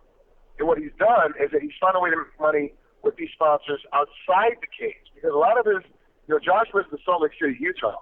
It's a very small town, but it's very localized. They're very supportive of the local athlete. So a lot of his sponsorships are guys that are very local and very close to him, very close to them. So they can't afford to pay the $100,000 fee to be in the UFC. So they weren't in-cage sponsors anyway. So he brokers a deal where he does a lot of social networking for them. He does a lot of appearances for them. He goes on to a lot of corporate speaking for them, and that's how he makes the sponsorship money up. So Josh was one of the first guys that said, look, the Reebok deal for me, it gives me less of a headache. I'm able to make, I'll make a little less money during the fight, but I'll make more money after the fight and before the fight because I've already worked out a deal to have out-of-the-ring sponsorships, out-of-the-cage sponsorships. And that's where fighters have to get smart. That's where managers have to get smart. They start and try to find those sponsors that will sponsor these guys outside the cage or ring. It's interesting that you bring that up because we have spoken to a number of fighters who said they were happy with the Reebok deal because it guarantees they'll get paid and it takes away the headaches of, like you mentioned, going out there and finding sponsors. It seems many of them, the ones that we've spoken to, have had sponsors bail on them or not pay them in time. I'm just wondering, Frank, obviously in your fighting career in the past, have you had any difficulties or experiences with your prior sponsors not paying you what they owed you? That was back in the day, man. I've had Pride still owes $10,000, and they closed shop and never paid. It's always been, it's just one of those deals where you can fuss and fight and argue and complain about it, doesn't do any good. And I've had sponsors, bail out on me, and I'll call them the task. And I've been real lucky with my management team. I've had different managers throughout my career, but they've always been able to hunt down the money and get it for me. And so really, the only time I really didn't get paid is when Pride walked away and owed me $10,000. Other than that, I got the money that I could get. That was how the game was. And when I was in, there wasn't that many sponsorships that you could actually have because people didn't have money and the game wasn't that big. And when they finally put a lockdown on, a lot of sponsors got pulled out and they couldn't afford to be in as much as they were. So, that's the game. That's how it goes, And I've been very lucky. I didn't have to worry about sponsorship money and have to worry about sponsorship deals like that. But of course, I wasn't in the heyday. My heyday was not in the heyday. Sure. Now, in your heyday, Frank, you're one of the best trash talkers in the sport. Just want to get your thoughts on another fellow trash talker, Conor McGregor. Did you get a chance to check out his press tour with Jose Aldo, where he grabbed the belt off him in Dublin? And what did you think about the whole situation? I'm just one of those guys that I'm kind of a traditionalist. I know, if you look at how I act or whatever, that you think I wouldn't be that much of a traditionalist. I'm a traditionalist. You never touch the belt till you've earned the belt. You don't go and grab it away from the champ. That's just not what you do. You don't do that. It's kind of disrespectful to the belt. It's disrespectful to the promotion. It's disrespectful to what we're trying to accomplish. I get his antics. I get what he's doing. But that for me is the line crosser. But then of course, Chael Sonnen talking about smacking Anderson Silva's wife on the ass was a line crosser for me as well. Like, it's always been trash talking to keep it between the fighters, to keep the families out of it. But Chael made a career out of it, and I didn't like it, but I laughed at it. It was funny. The same thing with Conor McGregor. I don't like it, but I got it. I understand what he's doing. And the antics for me is a good way for him to sell a fight. And right now, honestly, and people act and ask about it, that he is the number one draw right now for the UFC. Right now, he's the biggest name the UFC has. Bigger than Ronda Rousey, bigger than Jose Aldo, bigger than John Jones now that he's out, bigger than anybody else in the UFC right now. Conor McGregor, the challenger, is the biggest name they have going on. Yeah, absolutely. And it'll be interesting to see if he remains the biggest draw, if he does lose to Jose. I guess we'll wait and see. You mentioned John Jones before. Obviously, Frank, he's had some tough times. He had that hit and run. He was suspended currently. Just wondering, as a former main eventer from the UFC yourself, what did you think when you saw the news about Jones and the fact he got stripped of the title, may even serve jail time? I'm surprised it happened sooner. Like, I'm on the fence with the Daniel Cormier side, where people have to stop making excuses for this guy and feeling sorry for this guy. Feel sorry for his mom and dad. Feel sorry for his brothers. Feel sorry for his girlfriend and for their kids. Feel sorry for the team, his team around him. The guys at Jackson's that have to deal with this whole fallout. Don't feel sorry for John Jones. He's a grown-ass man. He's a man that's an adult, that pays his own bills, that has his own paycheck, can drive his own car, can make his own decisions. He's making dumb decisions. So, when you make those decisions, you have to pay for them. Sometimes the payment is small and easy, and this payment that he's about to make is going to be huge. It's going to be crazy for him to try to even think about trying to get out of this. And he's in a difficult place right now. And for the UFC, and I think Dana White came out and said, hey, he's going to have an immediate title shot when he comes back after all this thing gets quelled. It's kind of early to say that. We love Dana, the fact that he says everything that comes to his mind, he holds true to his word, and he wears his heart on his sleeve. But the reality of it is, it's soon to say that, because he could come with a decision. He could be doing 6 months. And in 6 months in jail, in New Mexico, and then come out and start training again and try to get ready. I don't know if that's going to happen. I don't know if he can pull that off. Yeah, well, it's a crazy one. I mean, we'll see what happens, and if he'll serve jail time or if there'll be some kind of out of court settlement. I think, to play devil's advocate, a lot of people see it as the fact that it must be tough for a young guy who's reached so much notoriety and success at such a young age. When you were at your highest popularity, did you have many people trying to hang around you that were a bad influence or were just trying to ride your success? And how difficult was that to deal with for you? I've always been kind of a dick. I've always been that guy. I've always been kind of a conspiracy guy. Like, I don't like people around me. Why are you, like, somebody, because I'm in the Hall of Fame now, I got some guy that hit me up in Vegas. I've talked to him over years, like, hey, do you want to go hang out at a pool tomorrow, and Friday in the States? It's Memorial Day weekend for us. It's a big weekend. Everybody's getting off work tonight. As soon as they're off work, they're partying all the way through. Most people have Friday and Monday off this week, so it's a long weekend for these people. Everyone's going out and going crazy. It's like a huge deal. And the reality of it is that I haven't talked to you in a year, and you're going to ask me to come hang out with you at a pool. So my immediate reaction is, what's this going to cost me? He's like, well, the table's $1,500. We're going to get a couple of bottles, so it'll probably cost you $1,000 plus tip. I'm like, I haven't talked to you in a year. You want me to show up at your table and pay $1,000 to be at your table? Like, you're crazy. Like, I'm not. Obviously, you don't know me because you know I'm not going to do that. That's not what I'm going to do. So there's like people like that all the time. I don't even answer. Like, I don't even bother answering them. I've always been that kind of guy. Like, I have a really close group of men and women that they're in my inner circle, that I talk to all the time, and that I bounce ideas up all the time, and that they are part of my group, and that's it. And those are the people that are in my inner circle, and to get into my inner circle, it's a very hard task. It's very difficult to get in there, because I'm not a very trusting guy. Somebody always wants something from somebody. you know, and they're always going to want something from me, and so I'm always, you know, been very cautious about that. So for me, it was very easy, but let's not mix words. I wasn't 24 years old, the UFC champion, and a millionaire. That wasn't what my deal was. So it's a different game. If I was 24 years old, at the UFC champion and a millionaire, all of that could be different. It could be a whole different ballgame. But I've never been a millionaire, so I don't have to worry about that. I don't have to worry about the money issue. And people tend not to hang around people that are very tight with their money. People don't want to hang around people that aren't going to spend their millions of dollars on you or take you out or do things with you. When you're the guy that's like, look, I'm just not going to do that. I'm not going to get a table, at Hakkasan. I'm just going to get a table at Omni in Vegas. If I'm not the guy that's going to do that, then no one wants to hang out. But if you go, hey, I'm getting a table tonight, and, you know, 8 of my friends are going to show up, and all of a sudden you've got 8 of your best friends are always there with you. You know, it's the craziest thing. But if you're not buying a table, like, hey, what do you guys want to do? Everybody's like, I don't know. What do you want to do? I don't know. What do you want to do? Okay, well, I'm going to stay in there. You know, it's a different game. And John's got that money. And he doesn't mind spending it. He likes doing crazy things. And, you know, it's just a different reaction. I'm not saying that I would be any better or any worse than that same reaction. I'm just saying that when I had to go through it, I was older, for one. And two, I didn't have that kind of money, so that wasn't a problem. Well, yeah, that's some great points made there, Frank. Now, we're going to jump to some fan questions. We've got a few fan questions, and we're just going to choose a couple of them. The first one comes from a username by the name of Unique Stacey. Guys, would you ever be interested in opening up your own gym and teaching? I have my own gym and teaching. I'm already doing that in LA. I have a gym called Strong Sports Gym. You can see it on strongsportsgym.com. Vladimir Medashenko teaches there. Jamie Yeager teaches there. Matt Danzig is one of our instructors. Mo Dre's my old boxing coach, one of the instructors, and Willard Ford is our partner and the lead of the whole gym. But I'm a partial partner in this gym, and I teach there every Wednesday night, every Thursday during the day. I teach 5 classes a week there in downtown LA, in Chinatown is where it's located, and here in the States. And I'm not doing it to get rich. I'm not doing it to buy new cars and buy new houses. Owning gyms is a very difficult task.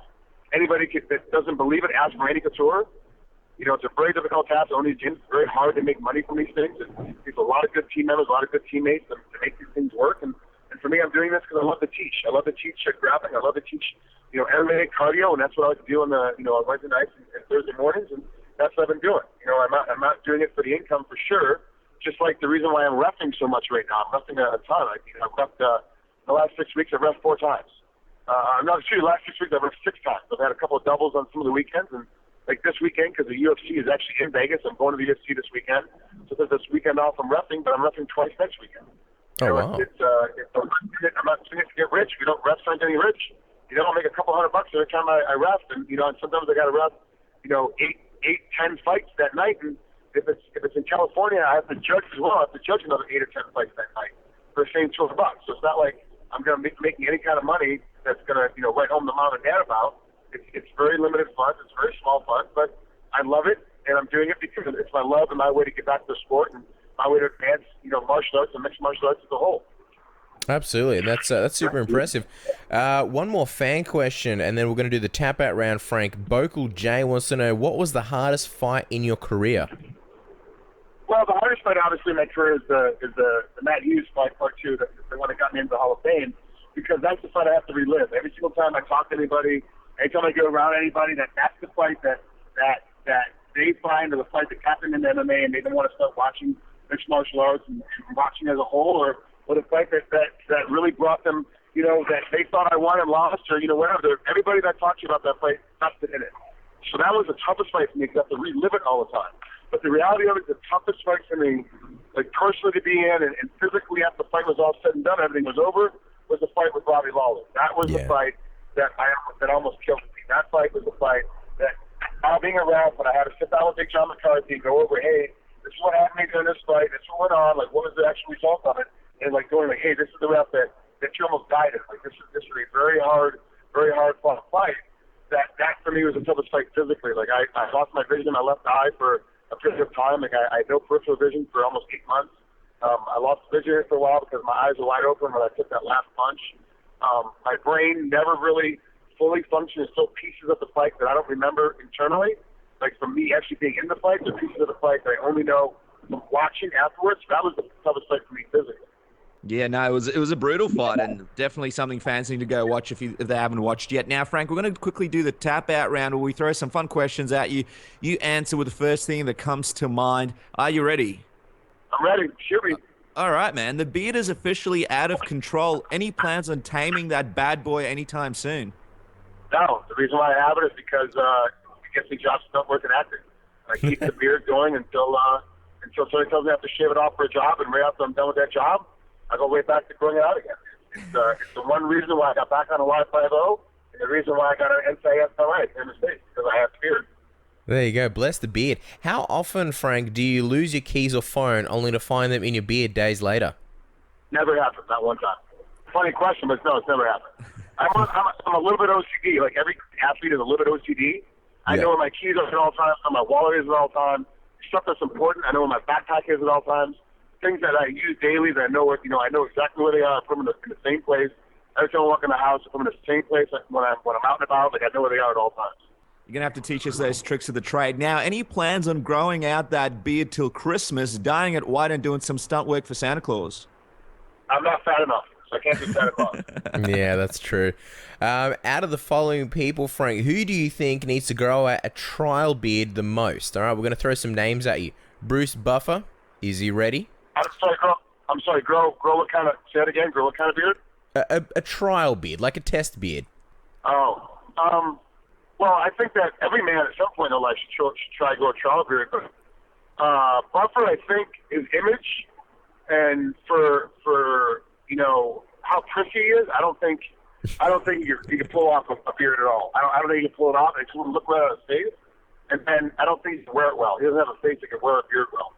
Yeah, he seems more like always clean. I've never seen him with any facial hair. We've got two more names, all right? You got to pick from one of these three, right? So Bruce Buffer is one of them. Two names. We've got GSP, because he's always clean shaven. I think he'd look hilarious with like handlebar mustache. Or the bantamweight champion TJ Dillashaw. Now, he told us last week that he can only grow a crustache, one of those sort of, for lack of a better term, like a prepubescent sort of mustache. But imagine the possibilities if he could grow like a real full, thick beard. So out of those three, TJ Dillashaw, GSP, or Bruce Buffer, who do you think needs to grow one? Like TJ Dillashaw would look like a gnome if you grew out a beard. Like, if he could grow out a beard, like a little gnome. And like I said, Bruce's face doesn't really handle it. And like to be honest with you, GSP, like he's clean shaven, but I don't know, it's like a weird little look. I gotta say, GSP's probably the one that I think needs to grow a beard out, a little bit more, because he's so identifiable and he's got such a straight look that he's gonna get kind of lost in the shuffle. He wants to keep acting. He's got to give him a couple different looks. He definitely has the beard to look. Yeah, I feel like if we lose track of GSP one day, we'll find him living in a strange place with like dreadlocks and a beard. Now, speaking of Bruce Buffer, how are you guys? Because obviously there's that story that he wrote in his book about you guys getting in a fight in the elevator. What's your relationship like with Bruce now? Is everything forgiven from that confrontation?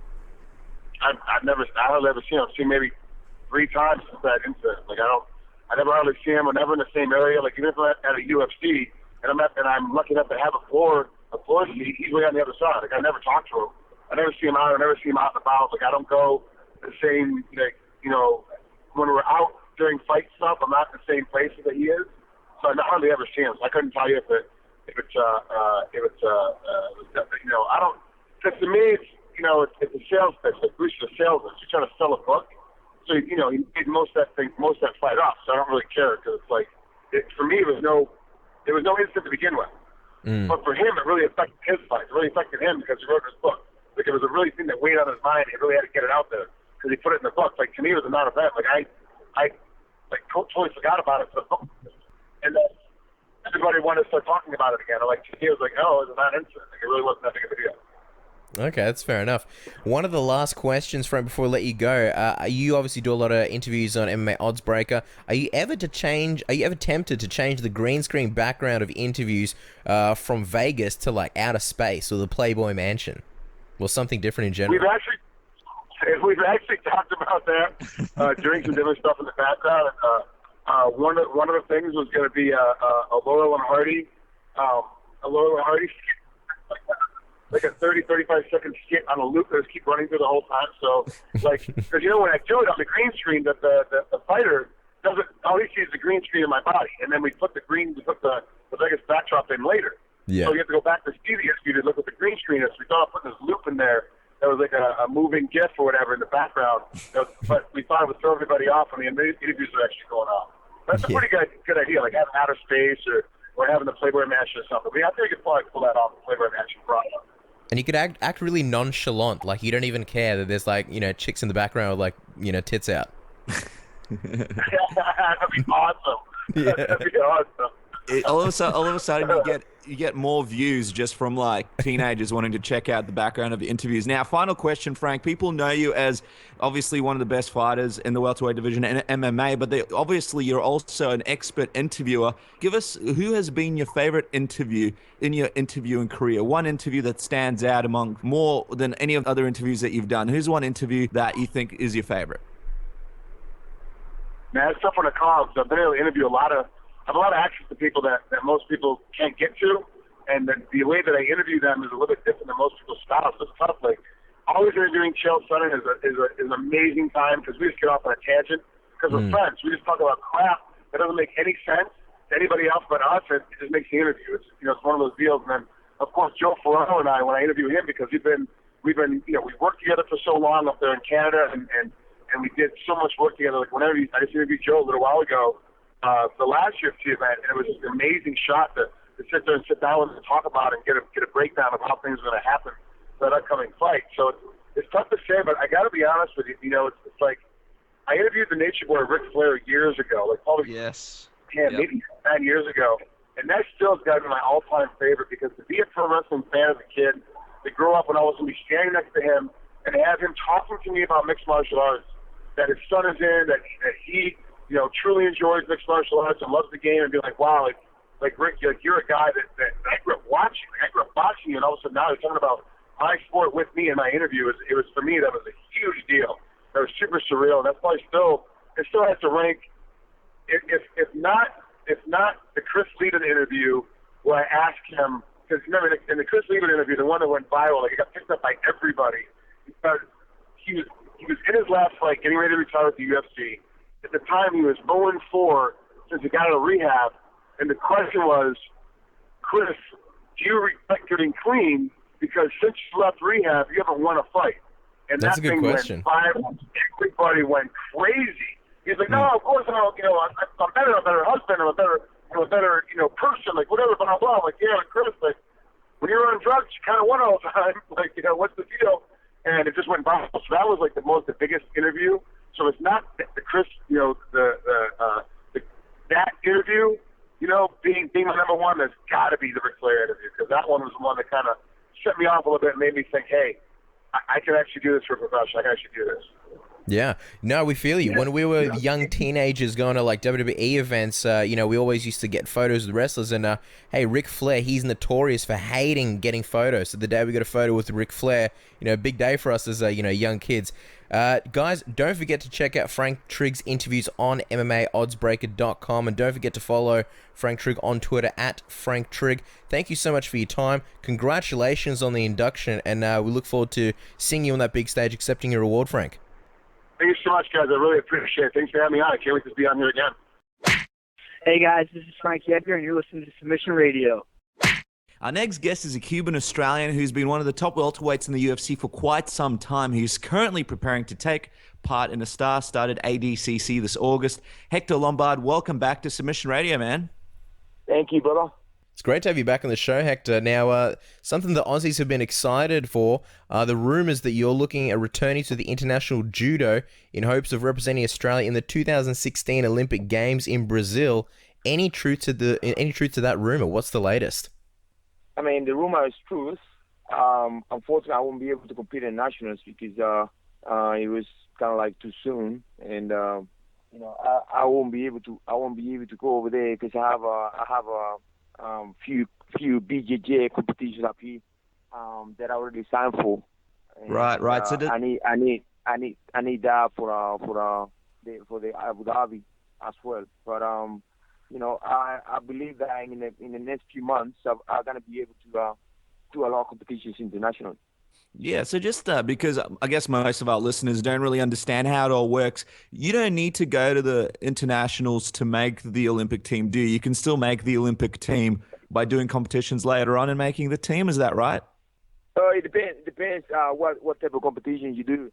I mean, if you win or take place in very important competitions in Europe and around the world, you automatically will be qualified.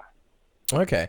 Now, we imagine you'd be obviously a busy guy. You want to compete in judo at the Olympic Games. I'm just curious, what was the motivation? Why did you want to compete back in the Olympic Games? You've been doing MMA for so long. You've got the ADCC coming up. Why judo? Why go back to the Olympics? I want to prove that I don't need you know what recently happened with me and the situation with the UFC. Of course, yeah, the suspension. I want to prove that I don't need anything to compete at the highest level, and I feel great.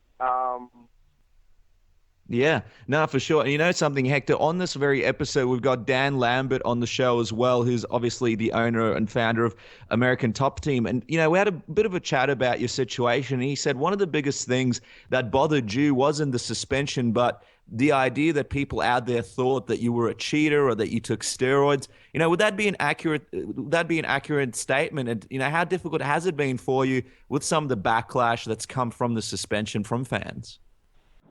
Well, before it happened, they never believed that I was they always believed that I wasn't something, just because the way I look and just my physical appearance.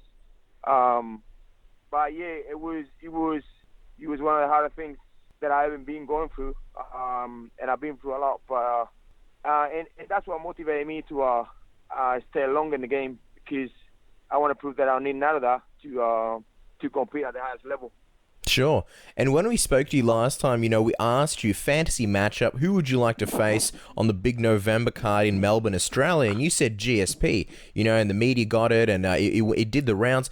People thought that if you had fought and beaten Rory McDonald at UFC 186, you could have fought for the title on that card. How disappointing was it for you that knowing that you wouldn't be able to compete on that card now, the big Melbourne card? Yeah, it feels that I felt that I lost everything in one go. Mm. I was stupid. I shouldn't listen to anyone. And it's funny because Joe Rogan make a comment about like, that pill is being around forever. Like, how come he went with that? He should, or he wanted to go around the system, or he wants to beat the system. I didn't want to beat no system. I mean, I thought that pill was to make me feel better, and obviously it didn't.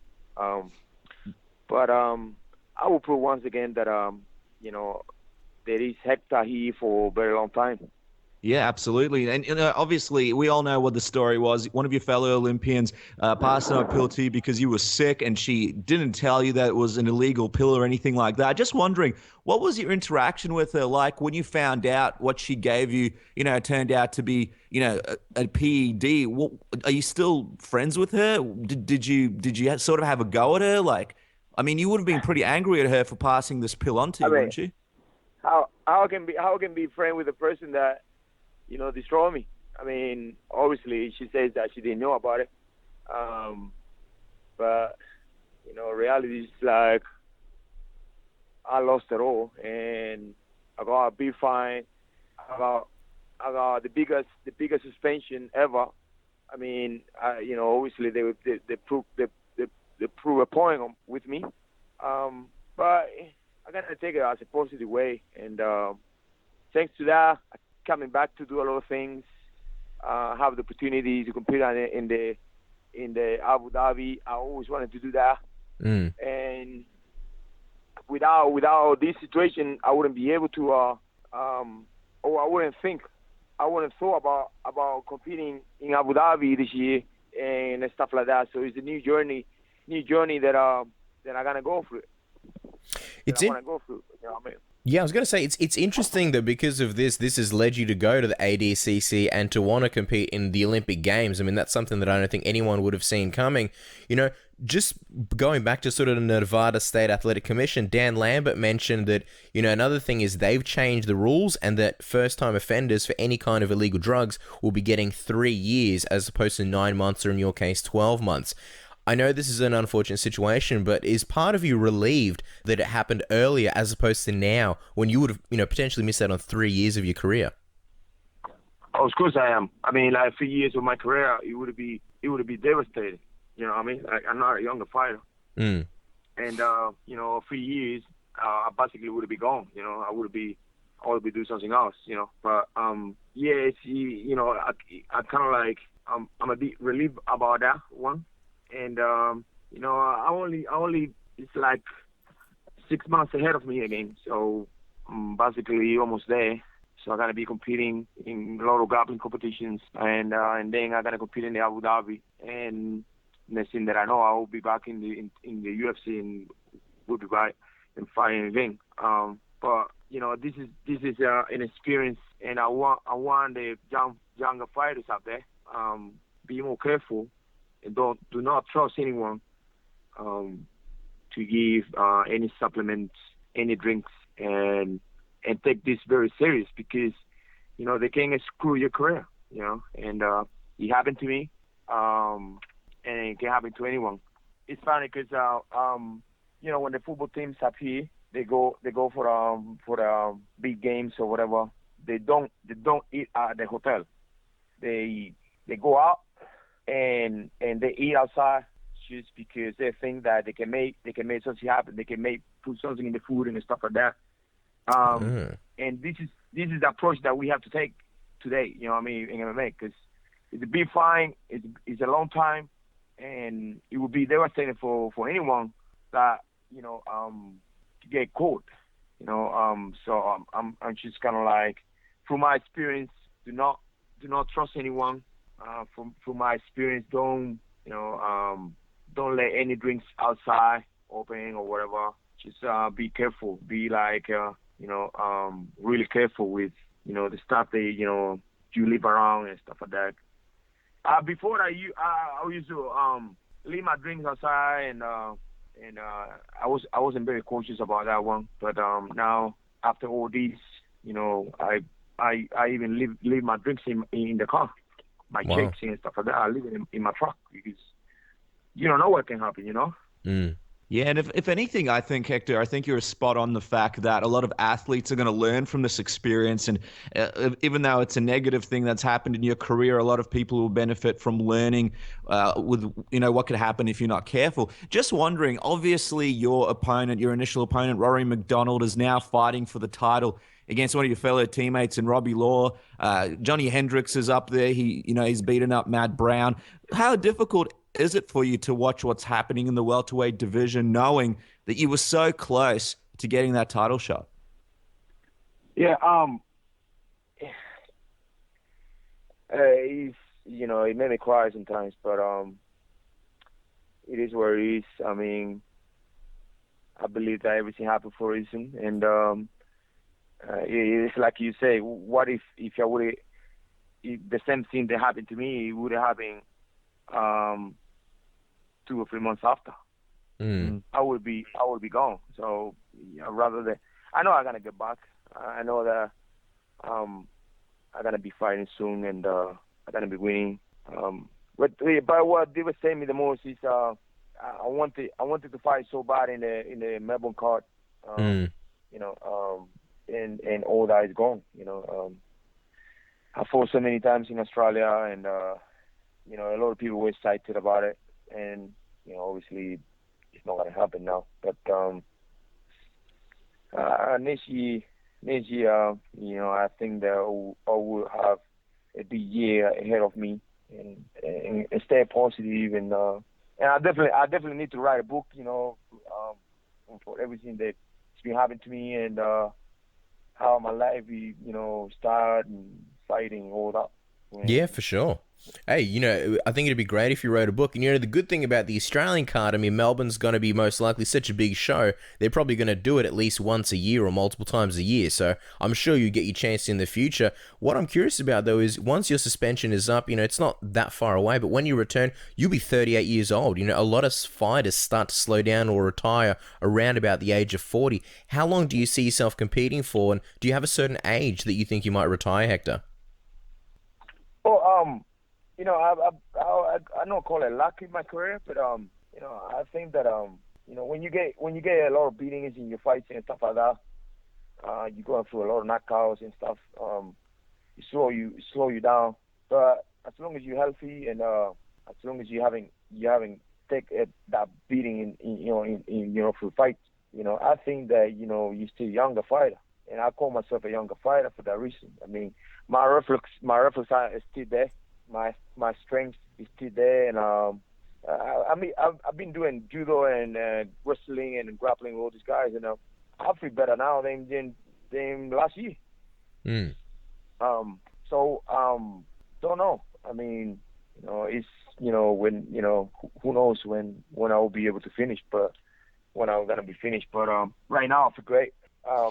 There's few people like Bernard Hawkins. He's like 50 years old, still fighting. Yeah. Joe Foreman and all these people, they were like over 50. They still fighting. I'm not saying that I'm gonna still fighting when I'm 50, but I believe that even Mahunt, he's like 42. Still fighting. Yeah. I mean, like I said, I mean, I feel young. I mean, training all these younger guys at the gym and feel faster than them and feel stronger than them. So right now, for me, that's not even an issue. I'm not even thinking about that at the moment. But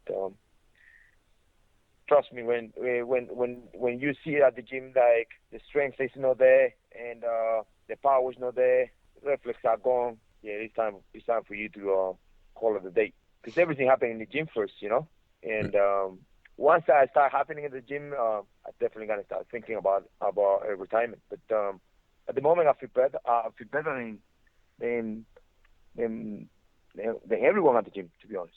Well, yeah, absolutely. And we've been monitoring your Instagram. You've been kicking some ass in the gym, so absolutely, you've been looking good. Now, let's talk about ADCC. You're a former Bellator champion, obviously, a former Olympic athlete. What would it mean for you to win at ADCC? Well, definitely, that's making history right there. I'm just happy to compete and perform and gain more experience in all the disciplines. I remember back in the days, I competed in kickboxing in Australia, competed a few times in Melbourne, and I always wanted to do things, abroad in the game, like whether kickboxing or competing wrestling or judo or grappling, BJJ. So the more I compete in all the areas, it's always gonna be good for MMA. Yeah. And but yeah, definitely, if you win that, it's gonna be like, it's gonna be the happiest moment. And after for all that I've been through this year, at least I will get a little bit of satisfaction. Yeah, for sure. Well, it's going to be a huge deal. And if you return, when you return to the UFC, them announcing you as a winner of ADCC, I mean, that's going to be a big deal. Joe Rogan's going to go absolutely bananas. He's going to love you for it. One thing I wanted to know, Judo obviously has a big emphasis on submissions as well. Will you be doing a lot of Brazilian Jiu-Jitsu training, or will you just be focusing on Judo? I'm focusing both. Right now, I train in the afternoons, doing Judo in the afternoons, with the actually it's funny because the guy is my coach today. We used to be competitors back in the days, and he today is my coach. He's my judo coach, but a long time ago we used to compete, and he's just always playing jokes with me. He's like, man, I'm all fat and all, and I feel old, and I see you now. I'm coaching you. I feel funny, but kind of like just joking around. But he's today is my coach, and so afternoons I train with him, and in the mornings I do grappling and BJJ at the ATT. Yeah, well, you'll be competing in the under 99 kilogram weight class. Given that you fight as a welterweight in the UFC, but you've expressed interest in fighting again in middleweight, how much do you think you'll weigh at ADCC? Well, I wanted to compete in the lower class, but everything was taken, and so the only place that was available, it was that weight class. But I was so excited to be part of such a bigger tournament, and then I would say yes, I will compete at 99, but it's gonna be fine. I know it's not a big deal for me, like 99 or 88 or 77. As long as I'm competing, I'm happy, and it's gonna be the same goal for me. I'm trying to win the tournament. I'm curious, how much do you think you'll weigh on the day of competition? It depends. Start doing some weight. Probably I would weigh around 92, 93 kilos. Wow. That's a big Hector Lombard.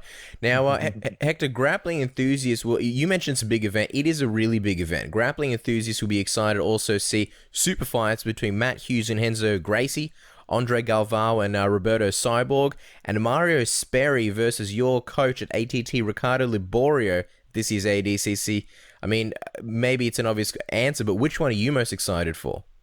Of course, I'm more excited for my coach Liborio, and versus another legend of the sport. But obviously, I want my coach to win, and see those two, like they have put so much in the sport. I remember I was a young kid, and I used to watch those guys grappling and all that, and seeing my coach training every day, it gives me a motivation. Like, he's almost 50 years old and he trains every day. Like, wow, I can do that as well. Yeah, for sure. He trains every day. He even spars. He grapples, he coaches. So seeing him, like, he's almost 50 years old, doing all that, I'm like, I should not even complain for my age today. Absolutely. And we're going to ask you a couple of fan questions in a second. But before we wrap this part of the interview up, just wondering, how have you enjoyed helping out your team in the Ultimate Fighter this year? I mean, it's ATT versus the Black Zillions. And, you've been in the background and working with some of the guys in the gym. How much have you enjoyed helping out some of those guys in your team? Oh, at the start, it wasn't that enjoyable. I mean, it was painful. Seeing my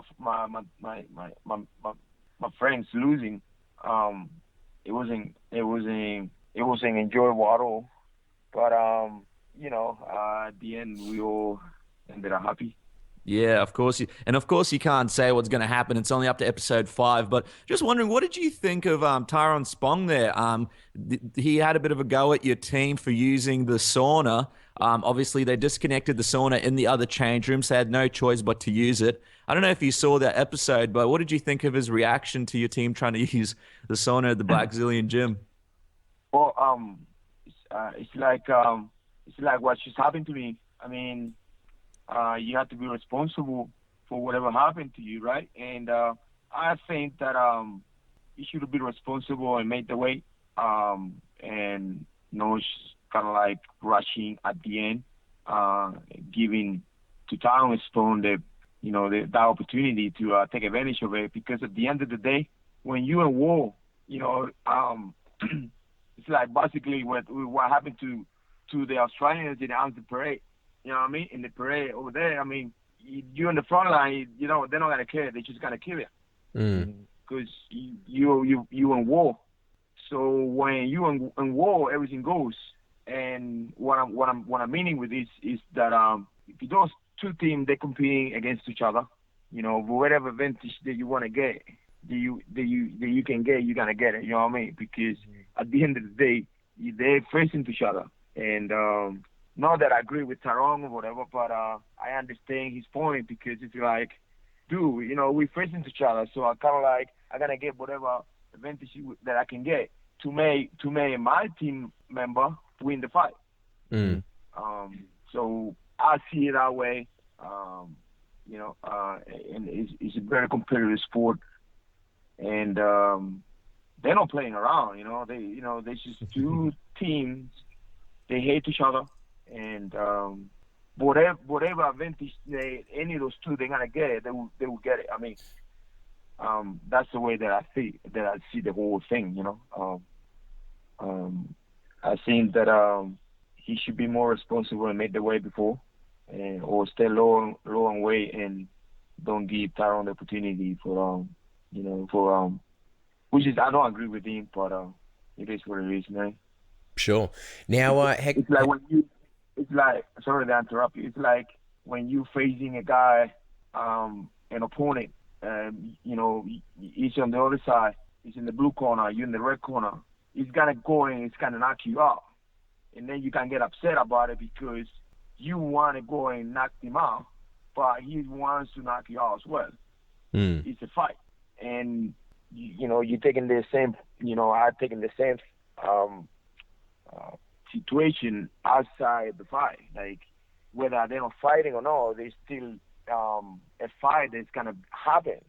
So you just want to grab whatever advantage you can get because it's a fight. It's war, man. Mm-hmm. No, I completely understand where you're coming from. Now, Hector, just to wrap up the interview, we really appreciate the time you're giving us. We've just had a few fans send in some questions for you, so we're just going to read you a few of those questions, and then we're going to wrap up. So the first one is from Aaron Ha21, or Rana21.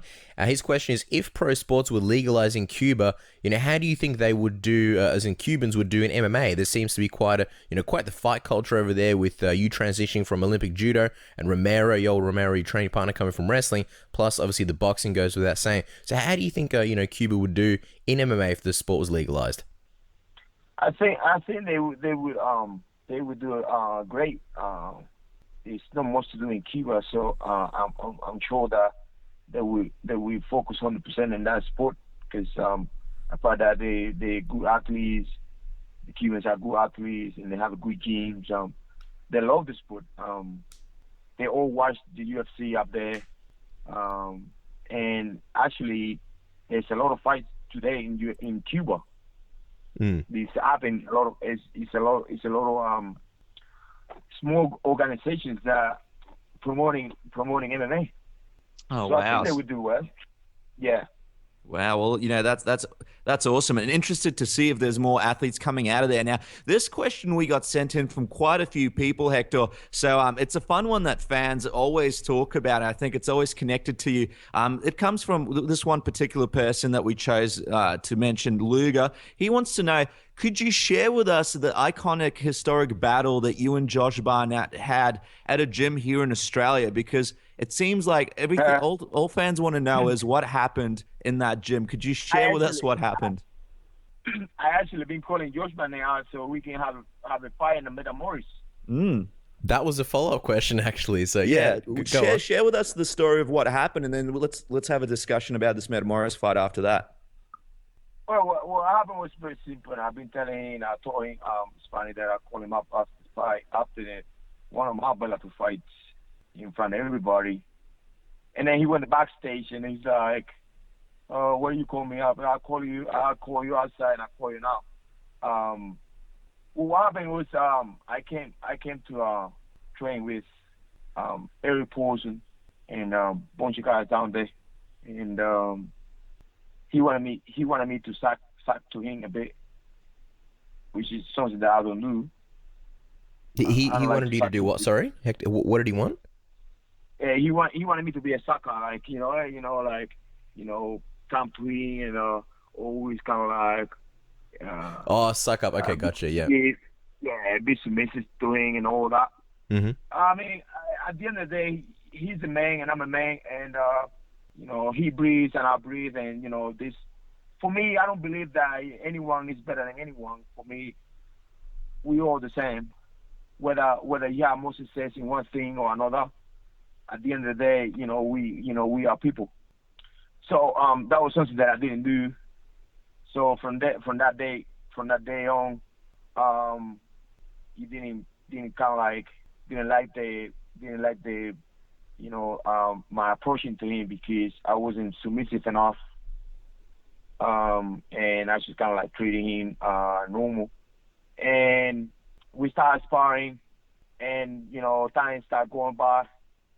50 minutes, 55 minutes. We sparred for about almost an hour, and I was beating him up, and he was bleeding all over the map. And he saw me that I didn't quit, and I was starting to hit him hard, and he just kind of like left. He left the gym, and it's funny because every person was cleaning. He was cleaning the whole gym, blood everywhere, broken nose, whatever. And after that, he started hating me even more. One day I remember that I was training with, he was training, and there was a bunch of guys. It was Jake, him, Babalu. It was so many of those guys, and all of them his friends, obviously. And I started sparring all of them. And after I was doing about 6 changes, he jumped in. I was tired. He took me down without me knowing that I was, a takedown. And he was pounding the hell out of me. I was at one point, from my mind went through like, wow, I'm dead here. Because he was pounding the head at me so bad. Some reason, I don't know, what happened. It was a miracle from God or whatever. I escaped from there. I jumped on top, and I started pounding him up. And he's like, oh, that's it. And he left again. Oh, wow. So, I mean, that, confrontation by confrontation, so it was kind of like he couldn't bully me, and that was his biggest issue.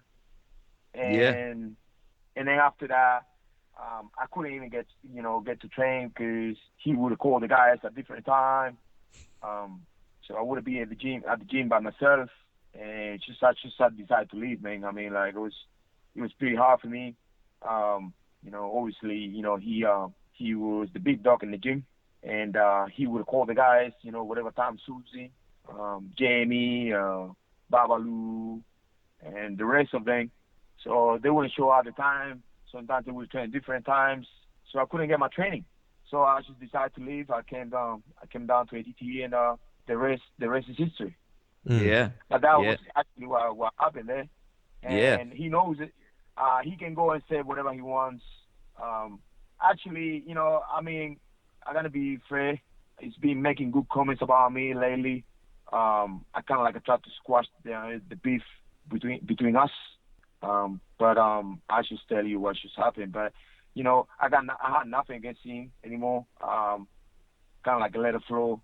But I do, if the opportunity comes and we can compete in a grappling comp with Metamoris or any grappling comp, I would be more than happy to compete against Josh. That's for sure.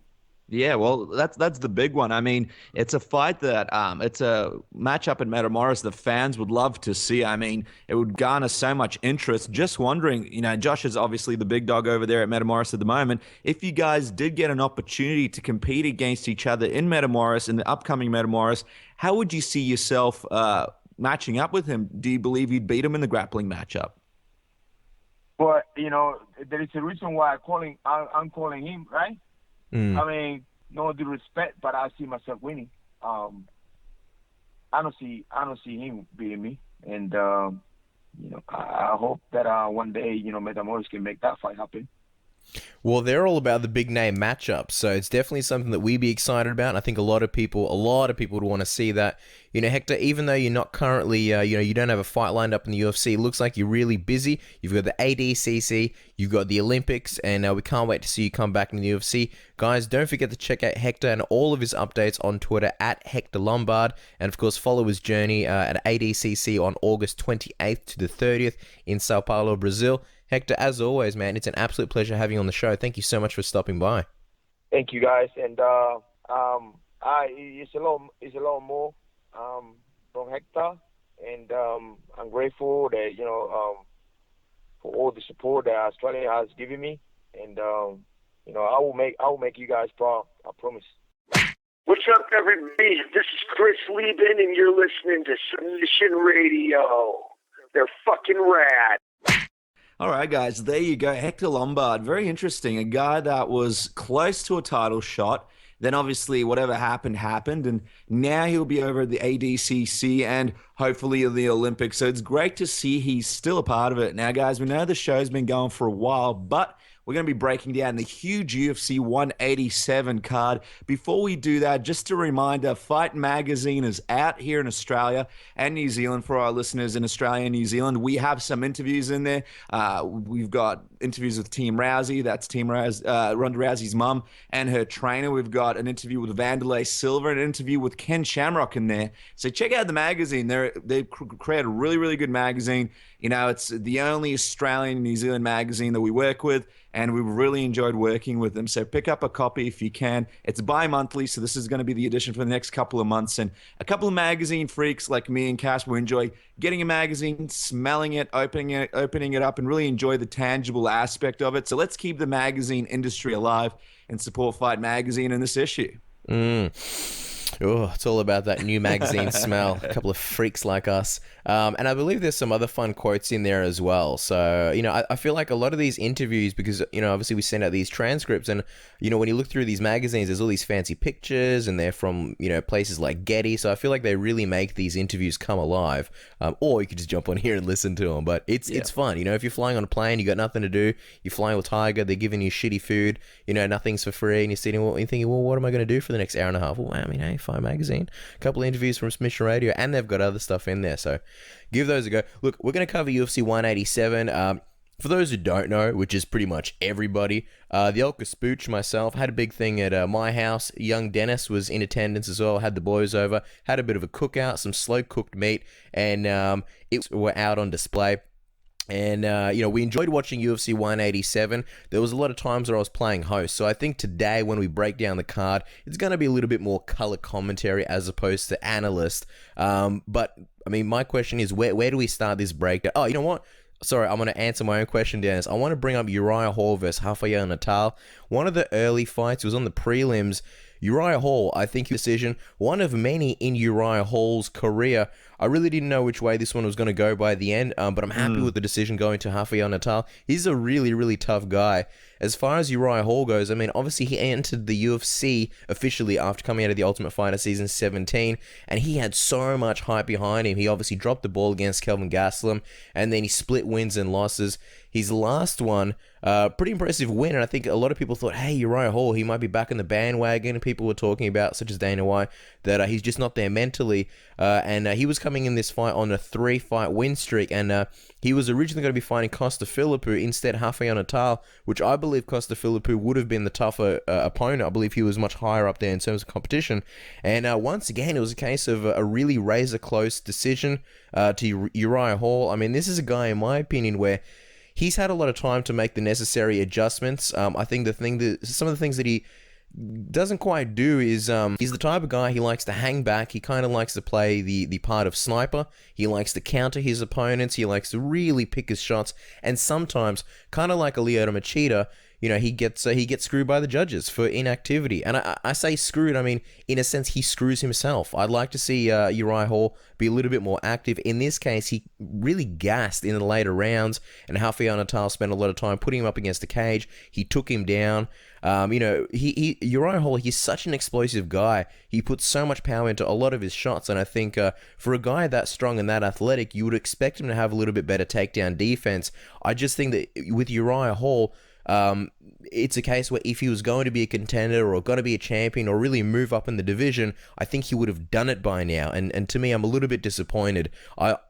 Me personally, I don't see Uriah Hall going all that much further in the division. I think if he was going to do it, he would have done it by now. Yeah, it's a mental thing, Cass. I absolutely agree with you. And mentally, he's just not there where he is physically. And this guy has been one of the highly touted guys, even before he was in the UFC.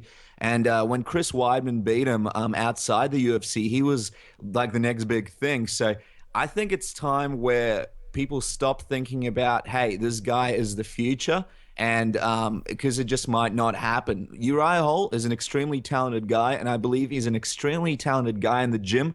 But when he's out in that octagon, he doesn't put it together the way he needs to. And some people never get over that hurdle. He looked good against Chris Lieben, but most of his fights just haven't been that impressive. The fight with Ron Stallings, Ron actually looked quite good at the start of the fight, and he took it on late notice. So if I'm Uriah Hall, I'm finding the psychiatrist that Chael Sonnen worked with, and I will be taking that very seriously, focusing on my mental game, because physically he's there, he's got the ability, just mentally he can't put it together in the cage. And at the end of the day, it's all a mental game. It's all about heart. It's all about how strong you are mentally, as we saw from the rest of the card. We'll be talking about it later. And mentally, he's just not there for a lot of it. So hopefully he can get it all together. And yeah, Natal's an extremely, extremely talented and tough fighter. So big win for Natal and another loss for Uriah Hall, even though it was a decision and it was razor close. You know, a loss is a loss, and people always felt like he can perform a lot better than he's performing. But at the end of the day, his performances haven't been impressive, so he's got to change something up. And I think psychologist is the guy who we're looking for. I think he can skip the psychiatrist. That's right. But, I mean, if he needs one, obviously Chael Sonnen's got the number to a good one. I want to also talk about, while we're on the prelims, John Dodson versus Zach Makovsky. Man, I tell you what, I was really, really impressed with Zach. I wouldn't have been upset if the fight went the other way. I think Zach did incredibly well. And I think with John Dodson, I mean, he's a guy that we were so excited for. People were talking about him being the very next man in line for the title shot against Demetrius Johnson in a division where, you know, there's a few tumbleweeds rolling through there. There's not really any clear contenders.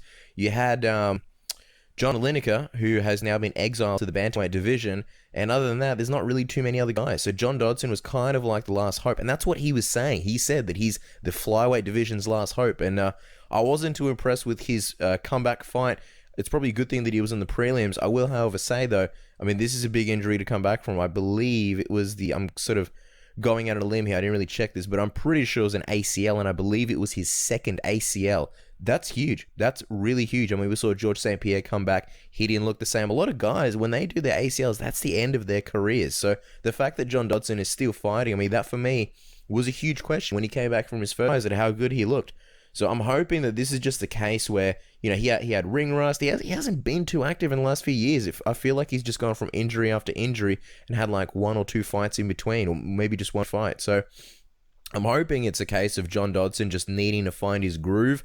And I'm hoping that the next fight will be the one that really, you know, we get to see the true John Dodson. We get to see the old John Dodson. And he's the guy that, you know, basically comes through and shows us what he's made of and really earns that next title shot. Because that's the other thing in the flyweight division. I mean, with things, with the attributes that you need, like the speed and the reactions. I mean, he's hitting 30 now, and I think, you know, you might look at fighters and say, well, 30. I mean, that's not old at all. I mean, fighters are fighting up until 40. Yeah, but in the flyweight division, 30 is actually getting pretty old. So if he's gonna do it, if he's gonna get that next title shot or even become the champion, he's got to do it really quick. He's only got a few more fights, you know, to do it in.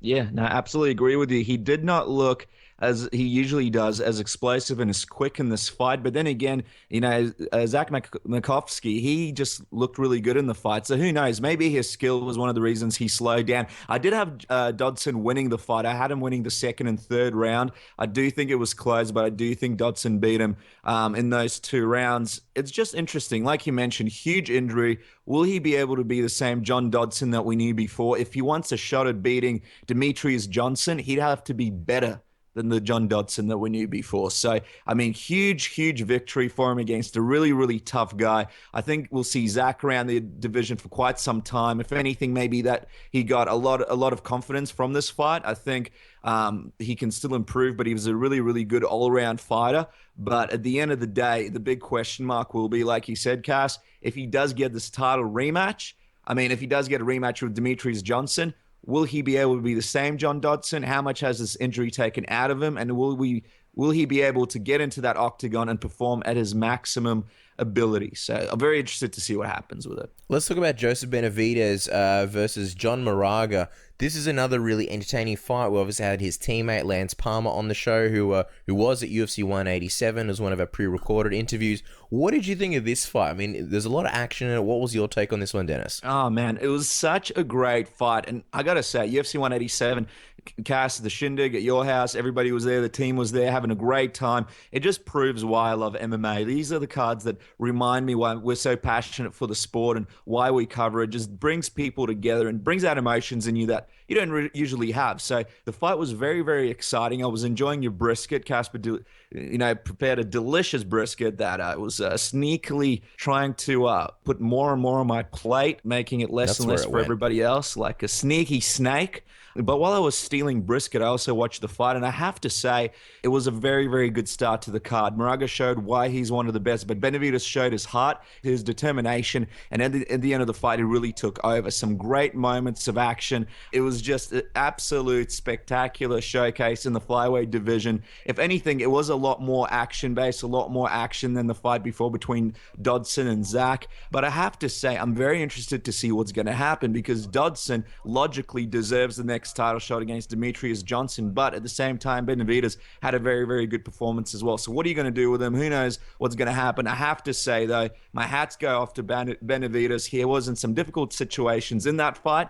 He went out of them and he took over and dominated. So a very, very good fight. It seems like everyone at Team Alpha Male that we watch just is super tough as nails and has a lot of heart. It was very cool to watch him go for the guillotines, and yeah, it was a really great fight. What did you think of it, Cass? I think that even though a lot of people were picking John Dodson to be the next contender, I feel almost like Joseph Benavidez, it's like a race, and I feel like Joseph Benavidez is lapping John Dodson. It was more impressive, wasn't it? Yeah, for sure. Look, Joseph Benavidez himself, he definitely got caught in some ugly situations, and that's what I think made it a fun fight. It was very back and forth. There was a lot of times where the guys just stood there and traded shots, and both guys got hit with big shots. I thought it was awesome. Like you said, really, really good start to the card. I think that John Moraga outstruck Joseph Benavidez. But I think with Joseph Benavidez, he brings so many tools to the table. He can always fall back on his fantastic wrestling. Like I said, training with Team Alpha Male, pretty much everyone there has fantastic wrestling. And Joseph Benavidez, he honestly has some of the best in the division. And then, of course, he's a freak athlete. He's a really, really athletic guy. And I think it was between his wrestling, his athleticism, and his fancy new haircut that really won him that decision. But honestly, it was a really great fight. I think Joseph Benavidez, he's really getting to that sort of Junior Dos Santos territory where it's like, I mean, he's going to be coming around for another title shot soon. You can't really deny him. It's a case of how much longer can you really deny this guy a title shot? And I would definitely rather see, even though he got brutally knocked out in their last fight, I would rather see him fighting Demetrius Johnson before I would rather see John Dodson. At least based on what we saw from John Dodson tonight. Yeah, absolutely agree with you. And he looked a lot better than his fight against Dustin Ortiz. So in that fight, it was sort of touch and go for him. He did come out victorious, but he had some parts where he didn't look as good. So, great win for him, Cass. Now, we were enjoying the brisket. We were enjoying the delicious snacks, but we were looking forward to the big heavyweight fight between Andrei Arlovski and Travis Brown. Two guys that were teammates at one point, put together, and let's be honest. I mean, I'll be honest and I'll say it first. I didn't give Arlovski much of a shot. I thought Travis Brown was going to beat him. We all know all the stuff that people have said and seen about Arlovski's chin, and I just thought Travis Brown was on his way to getting another title shot. And boy, were we wrong. This fight was just an absolutely special moment for all of us there at the house eating the brisket. I think all of us went crazy. People were jumping up and down. Cass, your thoughts on the fight? What did you think of it all? I can't believe how much airtime the brisket is getting. Like, it's delicious brisket. You're going to give me a big head here. And you know what the secret was? Liquid smoke. You can buy smoke in a bottle, and it's liquid. You don't need to smoke it over a smoker. You just buy it in a little bottle. It's like when you buy fake tears. What is it? Is it like robots sitting around crying? Anyway, with this, that was an arch bark a bit. I just completely stole. We've got to give something credit while we're talking about this brisket. Casper's got a friend called Tim. He's a big listener of the show. He brought down a concoction that he makes for, I believe, when he watches the NFL. What was it? What did he make? It was like a delicious. It was chorizo and cheese, and there was like some onion, a spring onion, and then he even brought his own crackers. It was called like, I don't know, atomic chorizo cheese death dip, and he was like, "Oh, it's just this little like, it's not little anything." All right, it was fantastic. And Tim, if you're listening, I mean, I already said it was fantastic. It was really good. It made the day. Yeah. That and the brisket. Tim, Yeah, if you're listening, why did you take it home with you? He's very he took sneaky the rest about of it that. home. He took the rest of it home. Unacceptable. I feel He like this was a sitting there. Seinfeld moment. You know, like you come over to someone's house and you like bring a bottle of wine, and then the bottle of wine doesn't get finished, so you put a cork on and you take it home. You didn't do that. What's going on? Like the raisins in Seinfeld. The raisins. They were, the delicious dip was gone. I didn't know where it went, and I started blaming people around the house. Yeah, there was a bit of a situation. Dennis had to be held back. Then we all shook hands and hugged and always Sedated. forgive. Yeah, put it in the spare room. Anyway, I don't want to be one of those podcasts that goes on these esoteric rants and the listeners are like, what are you guys talking about? Who the fuck is Tim? What's his dip that you're talking about? So back to the action, right? Andrei Arlovski, Travis Brown. I thought that with Travis Brown, his striking has been improving. He looked good against Brendan Schaub. He was really learning to use his reach. And I think my only sort of concern in that Schaub fight was his cardio. He looked extremely tired even after a win. Arlovski, I mean, he's been looking good, but let's be honest, a win over Bigfoot Silva and, not really a win over Brendan Schaub. It was a little bit suspect. Tell you what, man, like a lot of people, I was worried. You got a big guy, Travis Brown, he hits really hard, he's tough to put away. I just thought that he was going to outlast Andrei Arlovski, and I'm telling you now, I like to watch the fights with the volume up because I like to hear the crowd. I like to hear the commentators. I know a lot of people get on Joe Rogan and say Joe Rogan yells and this and that. I thoroughly enjoyed it. Gets me excited. Could not hear the crowd from all the noise coming from my house. And at first I thought it was just people enjoying the brisket, but then it turned out it was the Andrei Arlovski-Travis Brown fight. This was sick. This is one of those fights where I'm so happy that we got to watch it live. If for whatever reason you're listening to the show right now and you haven't watched it, my God, find a way to watch this fight. This is probably one of the best fights of the year. It was just two heavyweights. And, sometimes when you've got guys that are friends, they don't, fight each other. You get something that looks like Crow Cop versus Frank Mir back at UFC 119. Even though those guys weren't friends, it was one of the most highly criticized fights of all time. People called it a glorified sparring match. And the question was, is this what we're going to get here? These guys, and, a lot of times when teammates fight each other, they kind of say, look, we're going to do what we got to do. These guys weren't hiding the fact that they did not want this fight. We had Andrei Arlovski on the show. He said, no, I don't want this fight. Travis Brown, same thing. There was it was in the news how they were texting each other saying, hey man, I love you still, and yeah, good, I know, but this is what we got to do. They didn't want to fight each other, but man, for two guys that didn't want to fight each other, it was one of the best fights. Both guys throwing huge punches. The room exploded when Andrei Arlovski not only hurt Travis Brown again and again and again. Travis Brown's legs looked like they were made out of jellyfish. I couldn't believe it, and it's so funny because he's got these really long legs, and then when he gets rocked, it just looks like, he literally can't hold himself up. And then when he threw that huge right haymaker and dropped Andrei Arlovski, it was crazy. I thought, holy shit, it's the Tim Sylvia Andrei Arlovski fight all over again. And the fact that Andrei Arlovski rallied, I'll tell you what, man, that was a big punch. I don't know what's going on with Arlovski's chin. I don't know whether this whole glass chin thing was all just a myth or like a bad dream or he's fixed something. I don't know what's going on. I don't know whether he like hung out with Wolverine and got like some adamantium and put it in his chin, but I mean that was a big shot that he took, and the fact that he rallied back after that, and he wasn't even in trouble for that long. It's like he got dropped, he got up straight away, and he went straight back to punishing Travis Brown. The one thing that I'm happy about, other than being able to witness this fantastic fight, is that these guys got the fight of the night. So even though the friends, one friend had to defeat the other friend, at least both guys got paid handsomely. An extra 50 G's, that's gonna cool any bad feelings about beating a friend. Yeah, not too shabby if you don't mind. And I have to say, Travis Brown, ever since he's left Jackson Winklejohns and going over to train with Edmund on the Glendale Fight Club, I have to say, I just don't think he looks as good. I don't know what it is. I mean, his boxing has improved, but overall, I think he looked better when he was at Jackson's. Now, mind you, he's gotten some wins, and again, Andrei Arlovski came out like a demon, but I really thought he was going to destroy him. A lot of respect to Arlovski for being able to withstand that punch. Like you said, Casper, something's happened. He's fixed that chin somehow. And I said it at the house. I mean, he's had a lot of big wins, but to me, this is the biggest win of his career. I know he's beaten Sylvia and he's become champion before, but man, he is on a resurgence. This is a big win for him. This isn't like Brendan or Bigfoot, like you mentioned. This is a tough guy that he's beaten. So it looks like the world's his oyster now. And I mean, heavyweights, there's not many heavyweights. So who knows where he's going to end up? We saw it with Fabricio Verdum where, he went from the bottom to the top. I'm not saying he's going to be fighting for the title next, but who knows? Arlovski has really he's at a point in his career where a lot of people thought, and a few years ago, they thought he should retire. Now, look at him. He's one of the arguably top heavyweights in the UFC now. So just crazy to see how this sport works. And yeah, my hat goes off to him, man. It was such a great fight. We really enjoyed it.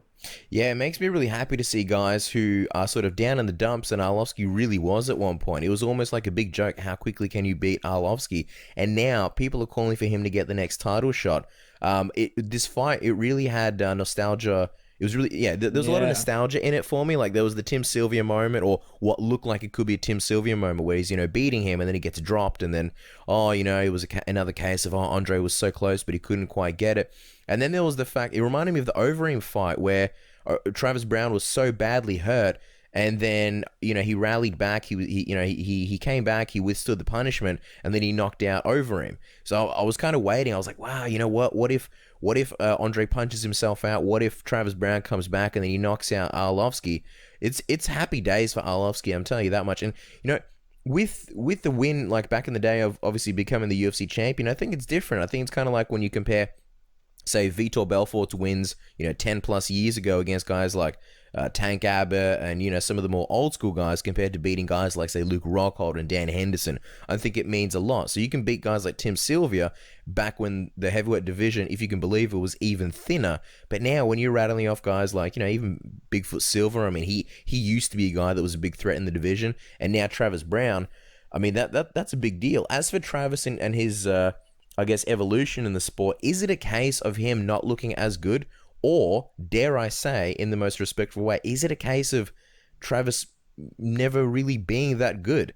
Just because with Travis Brown, I mean, he's got some good wins. He obviously beat Alistair Overeem in a fight that he was clearly losing until he won. I mean, he knocked out Gabriel Gonzaga with those deadly elbows. He did the same thing to Josh Barnett. And then I feel like Fabrizio Verdum really exposed him in a big way. Against Brendan Schaub, I mean, he knocked out Brendan Schaub. But, I mean, Brendan Schaub's not really known for being a guy with a great chin. And when he went down to the ground, I mean, he beat him up as well, but he was so gassed afterwards. And then here against Andre Arlovski, and I still believe, look, Andre Arlovski is a guy that Freddie Roach used to say had the best boxing in MMA. That's above guys like GSP, above guys like Nick Diaz, Anderson Silva. Freddie Roach used to say that Andre Arlovski had the best boxing. So I don't think there's anything wrong with getting knocked out by Andre Arlovski, but I guess the big question now is, has Travis Brown reached his ceiling? Yeah, well, I mean, that's a great question. And I guess looking at Travis Brown, knowing his athletic ability, I think he's a former basketball player, and sort of listening to Joe Rogan sort of put it in our heads that this guy is athletic and he's got huge athletic ability and moves around like a lighter guy, even though he's in heavyweight. But in his last few fights, he's been quite slow, and his reaction hasn't been that great. He hasn't looked that athletic at all. So I agree with you, Cass. It could be a case of us overestimating his abilities, or it could be a case of something's going wrong in that camp. Maybe Glendale Fight Club isn't the best camp for him. And look, I know guys like Jake Ellenberger come out of that camp, but I haven't seen the best evidence that they have sort of the best results with fighters. I know Ronda's a machine and she's amazing, but I haven't really been impressed with too many other guys coming out of that camp. So look, when he was at Jackson Winkler-Johns, he did get some impressive wins. I think he got another impressive win over Stefan Struve and stuff like that, but he could have reached his ceiling. I mean, who knows? At the end of the day, it's hard to tell. Be very curious to see what kind of Travis Brown we see in the next fight, because I guess that'll be a big tell for us of where he's going in his career. Yeah. Let's talk about Cowboy Cerrone versus John Makdessi. John Makdessi, we obviously had him on the show last week. He came and chatted about his chances. He actually really took the fight to Cowboy Cerrone. I was really impressed with the fact that, not only did he take the fight, but he just stood there in the pocket. They exchanged shots, and he caught Cerrone with a lot of good shots. There was one point where I turned to you, Dennis, and I said, man, Donald Cerrone would really want to win this fight because he invested so much money. I think he's the type of guy now that he goes out and spends like $20,000 per camp. I know he did that with his last camp, and I think he did it with this camp as well. And he's a guy that just bleeds money because he spends it on toys and this and that. And let's not even get into the Reebok deal. But, man, this is a really fun fight. Unfortunately, it all came apart for John Makdessi in the second round. He got the head kick. One of the weirdest stoppages in a long time. I think everybody was confused with what happened. I didn't understand until I watched the replay. And John Makdessi, obviously, they confirmed that his jaw was broken. And I got to be honest, that's probably one of the smartest things I've seen in a long time. And my hat's off to John Makdessi for stopping the fight himself. Usually, it's a case of the other way around. Usually, it's a guy pounding another guy, and then the ref isn't coming to stop it. So the fighter doing the damage is kind of like, look, he's had enough. Do you not see that he's out? In this case, John Makdessi did the reffing or the ref's job himself. And I got to be honest, there's no reason for him to continue if he's got a broken jaw. I mean, good looking guy, John Makdessi. There's no reason to, bust up that pretty face any more than it needs to be. What do you think, Dennis? Yeah, look, I think this is a new direction that MMA fighters need to go in, because a guy like John Makdessi with an injury like that could have had his career finished if he took the wrong blows to that broken jaw, if he does have a broken jaw. And too many guys are trying to be tough. Look, at the end of the day, it's a sport, and it's not a fight outside the bar. And heart is a real thing, but if you have a serious injury, it's best to be honest about it and lose before it stops your career. And I think a lot of guys, whether it's gym wars and they go too hard, or they go on fights and they go on even though that it's over, they need to take that approach, because there's nothing sexy about having Parkinson's or having a really short career or not being able to play with the kids at the age of 50. So it was the right idea from him. He had a some very good moments against Cowboy Cerrone. I underestimated him. I didn't think he was able to do what he did to Cowboy. Some great jabs, some great punches. The only thing is his guard was a bit loose, and he let too many knees and kicks land on his face. He moved towards them. His head movement was going down as Cowboy Cerrone was throwing up that knee, I think that was the first shot that really messed up that jaw. I think that kick really went after that knee and really sort of cemented that it was injured. But nevertheless, I mean, a late replacement, John Makdessi deserves our respect, and I think that his star soars with this performance. I'm excited to see what he can do next, and nothing but respect for John. And yeah, it was a great fight for those 2 rounds. He had a lot of very, very successful moments against Cowboy Cerrone where I thought Cerrone might lose it in certain points. So a great fight, and yeah, a great display of skill from both guys. Yeah, I understand where you're coming from when you say that you underestimated him, especially because when he went against Shane Campbell, this is John Makdessi, he really got his legs kicked out from under him, and Shane Campbell's a Muay Thai champion. You look at Donald Cowboy Cerrone's style, and it's very similar. Obviously, he favors more kickboxing, but he's got fantastic leg kicks, and you thought, man, you can't help but visualize John Makdessi getting his legs kicked out. But, I mean, he stood there and he traded. I think he hit the nail on the head about the sport, the evolution of the sport. I think you hear even the term, even just listening to fighters, and they always say things like training smart, not hard. Back in the day, we've had so many guys like a Chris Lieben and Jens Pulver and Pat Miletich, and they talk about gym wars and this and that, and you just even Dan Lambert, like, you just don't hear people talking about going hard and gritting the teeth. It's not a case of being it's not a sport for egos anymore. There's tough guys in the sport, and there always will be tough guys, but I think people no longer look at Chris Lieben and go, oh yeah, that's a style that I want to emulate. I want to be incredibly tough. I mean, hey, hats off to Chris Lieben, incredibly tough guy. He really bled for the fans and put a lot of years in the sport, but people don't want to fight like that anymore. People are more about, career longevity. And hey, there's a lot of fighters ending up with no money after their career. So I think people nowadays, they really want to extend their careers for as long as possible. And that's exactly what John Makdessi did tonight.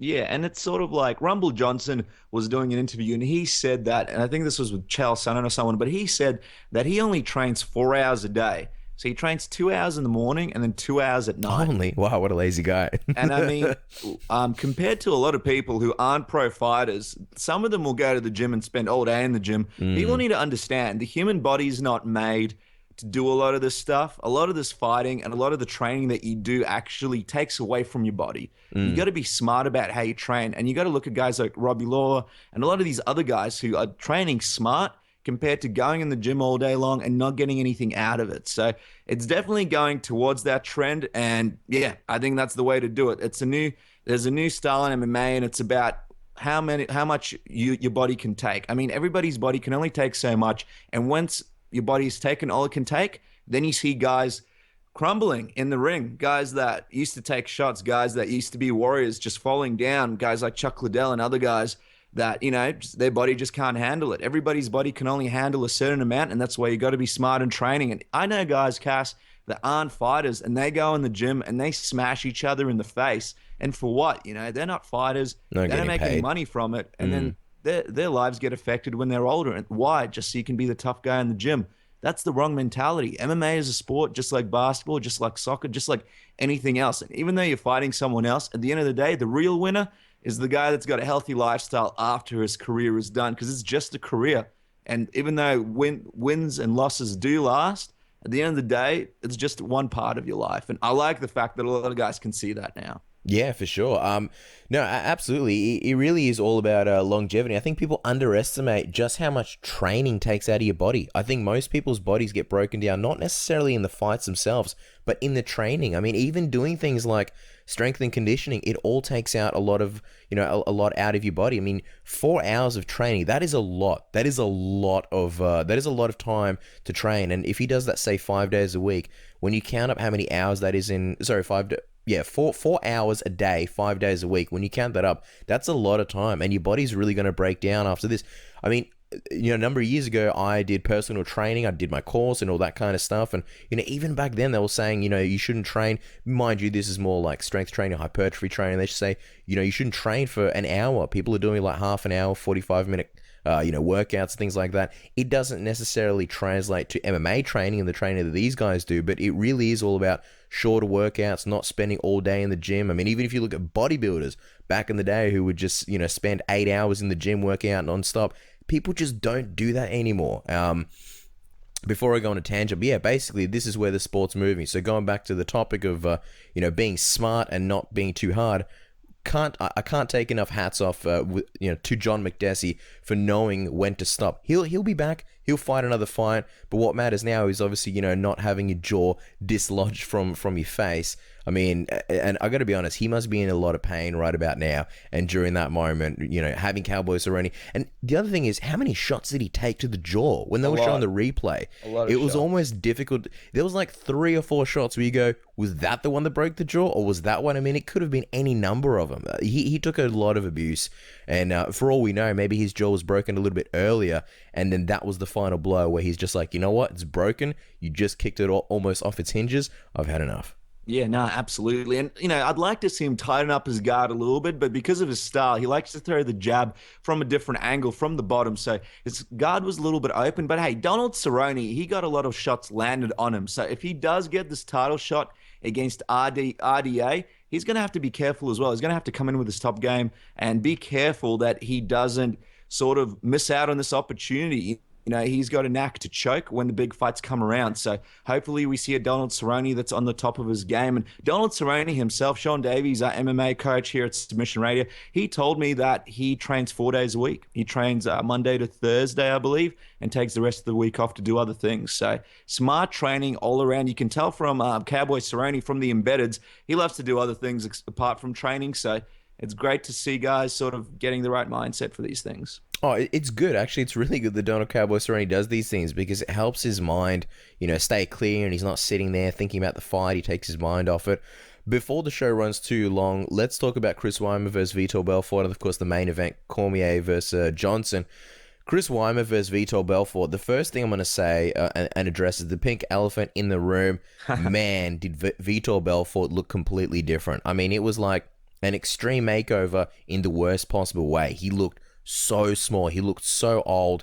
And, I like Vitor as a fighter, but Jesus Christ, that haircut is trash. Just pure trash. I really wish he would, get a bit of a better haircut. But, man, with this fight, I'm gonna sort of let you in on what I thought was going to happen. I think Chris Weidman, I always picked him as the favorite in this fight. I think he had so many tools. He's younger. As far as we know, drug-free. And with Vitor Belfort, the big question was going to be, how will he look after TRT? And I think a lot of people were writing off Vitor Belfort, and in the back of my mind, I kind of thought, look, everyone is acting as if Chris Weidman is going to absolutely smash him, and Vitor Belfort stands no chance. But you got to remember, prior to having this fight, Vitor Belfort looked absolutely unstoppable. At the same time, when Vitor Belfort was on his run, Uriah Faber had a great run. And Dana White was using Vitor Belfort as an example, saying Uriah Faber is in that Vitor Belfort zone. So I thought, look, if he can come back and if he can, whatever, wean himself off the TRT, and if his body reacts a good way, I mean, he's still a fantastic fighter. He's still training with Henry Hooft, who's been a fantastic influence on him.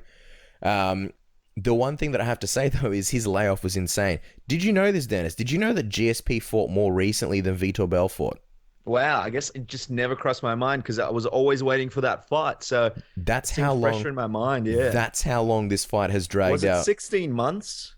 I don't know how many months, but I know that Vitor last fought November, I think, 9th of 2013. Wow, 2013. That's a long time. Yeah. We're in May of 2015. That's a crazy amount of time. It goes to show how quickly time flies. I remember when Vitor Belfort got busted and they banned TRT, and it feels like only a few months ago. So, we're getting old and I'm getting depressed. But with this fight, I think as soon as it came down to the ground, man, I'll tell you what, there were moments, though, when Vitor Belfort, I don't think he looked as laser focused, but there were moments when he hit that flurry and I was like, oh shit, Chris Weidman is hurt. This could be trouble. And I was actually surprised. But, Chris Weidman rallied. He got that really, really easy looking takedown of Vitor Belfort. Not that it's easy, but because Chris Weidman is just that good. And I'll tell you what, that ground and pound was insane. We've spoken about it. A lot of times these conversations happen through YouTube in our comments where people ask us what our opinion is, and we just, boom, boom, boom, we start typing and we say what we think. I think like Luke Rockhold's ground and pound is more like an assassin. He's more like a sniper. He picks his shots. Chris Weidman is just relentless. His ground and pound, not only is it really brutal, like really powerful, but there's a lot of it. And I can't believe he got the TKO on Vitor Belfort. Like, there's been times in the past where Chris Weidman is pounding out guys. There was times when he was pounding out Anderson Silva, and I was like, dude, he might TKO him on the ground. I just, I don't know. For some reason, I just thought there would be more fight in this fight, and Chris Weidman absolutely destroyed Vitor Belfort. I think this is only like the second time that Vitor Belfort has been stopped in the first round, the first time being Anderson Silva. What did you think of this fight? Well, I think you hit the nail on the head, Cass, when you said Vitor Belfort looked old. It looked like he aged 10 years in a few months. And when he came out, my big question was this. Obviously, he's gotten his wins because he's got fantastic technique. TRT doesn't give you fantastic technique.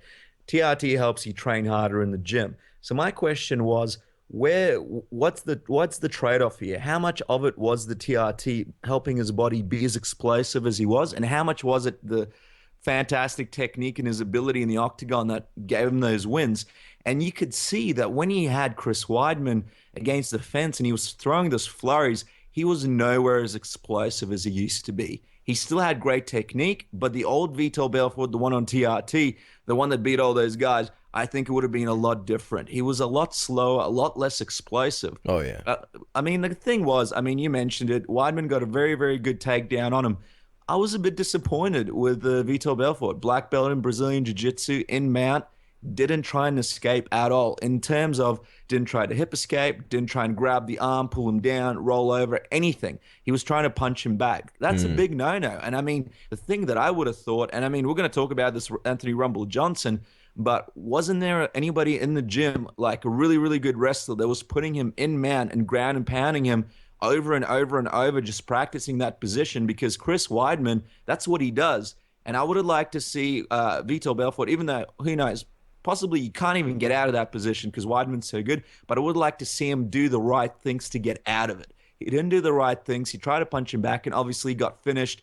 At the end of the day, I just don't know how long Vitor has. I think now he's in the category with the legends, guys like Rampage Jackson, guys like Dan Henderson, where he versus those kinds of guys, old legends. I just don't see him in the title hunt whatsoever. Off TRT, he's just way too old, and he's lost that edge that he had that made him really good over the last year. I'm not sure what's next for him, but at the end of the day, I'm excited to see Chris Weidman versus Luke Rockhold here in Melbourne, hopefully at UFC 193. I don't think it'll happen, though. I think we all expect it to be at the big card in Madison Square Garden in New York in December. Either way, that's going to be a huge fight. I'm sort of happy this fight's behind us, him versus Vitor Belfort. It was supposed to happen over and over. I'm happy that it's done, and we can sort of move on to the next one.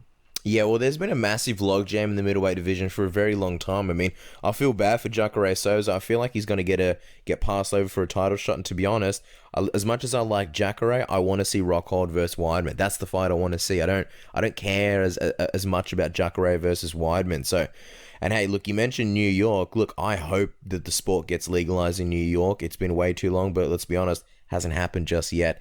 Melbourne, we're fresh as daisies. We're here. We're ready to go. We got UFC 193, and there I don't think has been a single fight announced. So if they give us Weidman versus Rockhold, yes, please. I'll be like a man at a buffet. I'll take that, and I'll come back for seconds. As far as Vitor Belfort goes, yeah, I can't say enough how small he looked. And the other thing is, in every little embedded countdown, everything, I just got this feeling like Vitor Belfort was just happy to be there. I don't know, it just seemed different to me. When he was on the TRT, he looked like just laser focus. Like, I feel like Ben Stiller in Dodgeball. Laser! You just laser beam focus. And I just didn't get that. I don't know. I didn't get that here. I don't know whether it's because his testosterone levels dropped. And one thing you mentioned before about the training and things like that, I think it's one thing to have the technique, but I think with the testosterone, once it left, he may not have been training the same, and that could have weighed in on his confidence. I mean, imagine you get all these highlight reel knockouts, you get all these crazy kicks, and you're sparring and training partners, and you're just, putting the hurt on people, or at least being extremely dominant in training, and then you come off TRT, and then all of a sudden, guys that you used to beat up may be beating you up, or you're finding it a lot harder to beat those guys. That's got to weigh in on your confidence. And, that may very well have been a factor with Vitor Belfort, but I just kind of feel like, I don't know, I feel like the battle was lost before it even started. And, even when he went up against Chris Weidman in those flurries, and it looked like he may have had him hurt, I think Vitor Belfort, the one thing that he does have his killer instinct. I think that's something that he may always have, but like you said, he just didn't have the power. He didn't have the explosiveness. Honestly, I think the old Vitor Belfort, if he had Chris Weidman hurt like that, probably would have finished him. Oh, yeah. Without a shadow of a doubt. Very, very interested to see, people are saying, hey, maybe he can even cut weight and drop down to a lower division. Who knows what's going to happen. But yeah, it was a very big win for Chris Weidman. Now, Cass, over to the next title fight, Daniel Cormier versus Anthony Johnson. John Jones obviously out because of the hit and run, the suspension. He's got a lot of stuff to deal with. DC jumping on the opportunity to fight Anthony Johnson. I'll tell you what, going into this fight, I thought Anthony Johnson, he looked like a beast. A lot of confidence in what he was going to do. Daniel Cormier, a very good fighter, but he's a bit older and he looked a lot smaller. I wasn't sure what was going to happen. Now, a lot of the guys that were at the big shindig, the Submission Radio shindig with the brisket, the one that we spoke about for about half an hour just before, a lot of people were saying Daniel Cormier, and I thought as well that Daniel Cormier would win. But my big question was, Cass, how could he handle Anthony Johnson's shots? Because I knew he was going to get hit. My question was, would he be able to handle him? What did you think of the fight, Cass? Were you impressed with the chin on Daniel Cormier? Super, super, super impressed. He got dropped very much like Junior Dos Santos dropped Cain Velasquez when they fought in the second time, and Junior beat Cain. And also it was very reminiscent of the Junior Dos Santos overhand right that dropped Mark Hunt when they fought. And it was pretty much the same the way Anthony Johnson fired it off. When I first saw Daniel Cormier drop, it was one of those like, oh shit moments, like shit just got real. I couldn't believe how quickly Daniel Cormier recovered, and then he went right back to hustling, right back to trying to put him up against the cage. There were moments at the start of the fight where Daniel Cormier looked like he was struggling to take Anthony Johnson down. I probably should have realized that it was at the very start of the fight. Anthony Johnson was a fresh guy and he was using a lot of strength, but there were moments where I thought that Daniel Cormier, if he can't get it to the ground, it's going to be a really long night for him. There were times where they would just go back and forth, trade strikes. Daniel Cormier, he didn't really want to trade with Anthony Johnson, but man, there were times where he did. He stood there and they just traded kicks. It was really funny because there's a video of Luke Rockhold and Daniel Cormier in the gym, and they're talking about their high kicks. And Daniel Cormier is like, let's see your high kick, and Luke Rockhold showing off this beautiful, long-legged, great technique high kick, and Daniel Cormier's kind of looks funny. And Rockhold's bagging him, saying like, what are you doing, man? He can't even reach. And Cormier's like, well, it works. And he threw multiple kicks in a row, high kicks at Rumble Johnson. Who would have thought? I mean, that's crazy. It's almost like a Crow Cop, Gabriel Gonzaga situation. Cormier is not really known for it. Anthony Rumble Johnson is, and he's known for knocking guys out. And Daniel Cormier, I mean, it's not like he took one kick and, oh, God, there was a scare, and then he went, he defaulted to wrestling. He took multiple kicks, he took multiple hard shots, and he just kept coming and coming. And I want to reference something previously. We do get fans, whatever. I don't want to say fans. I want to say listeners of the show.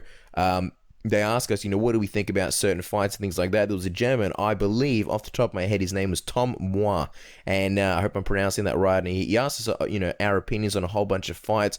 Dennis and I, in case you didn't know, of course, we're not like Bruce Buffer. We don't have other people and admins, responding to fans. We handle all our social media accounts, the YouTubes. Any comments are, genuine, except when we pay people in the Philippines to post as us. Then they post as us and we get angry when they misspell things. But no, in all seriousness, it's all us.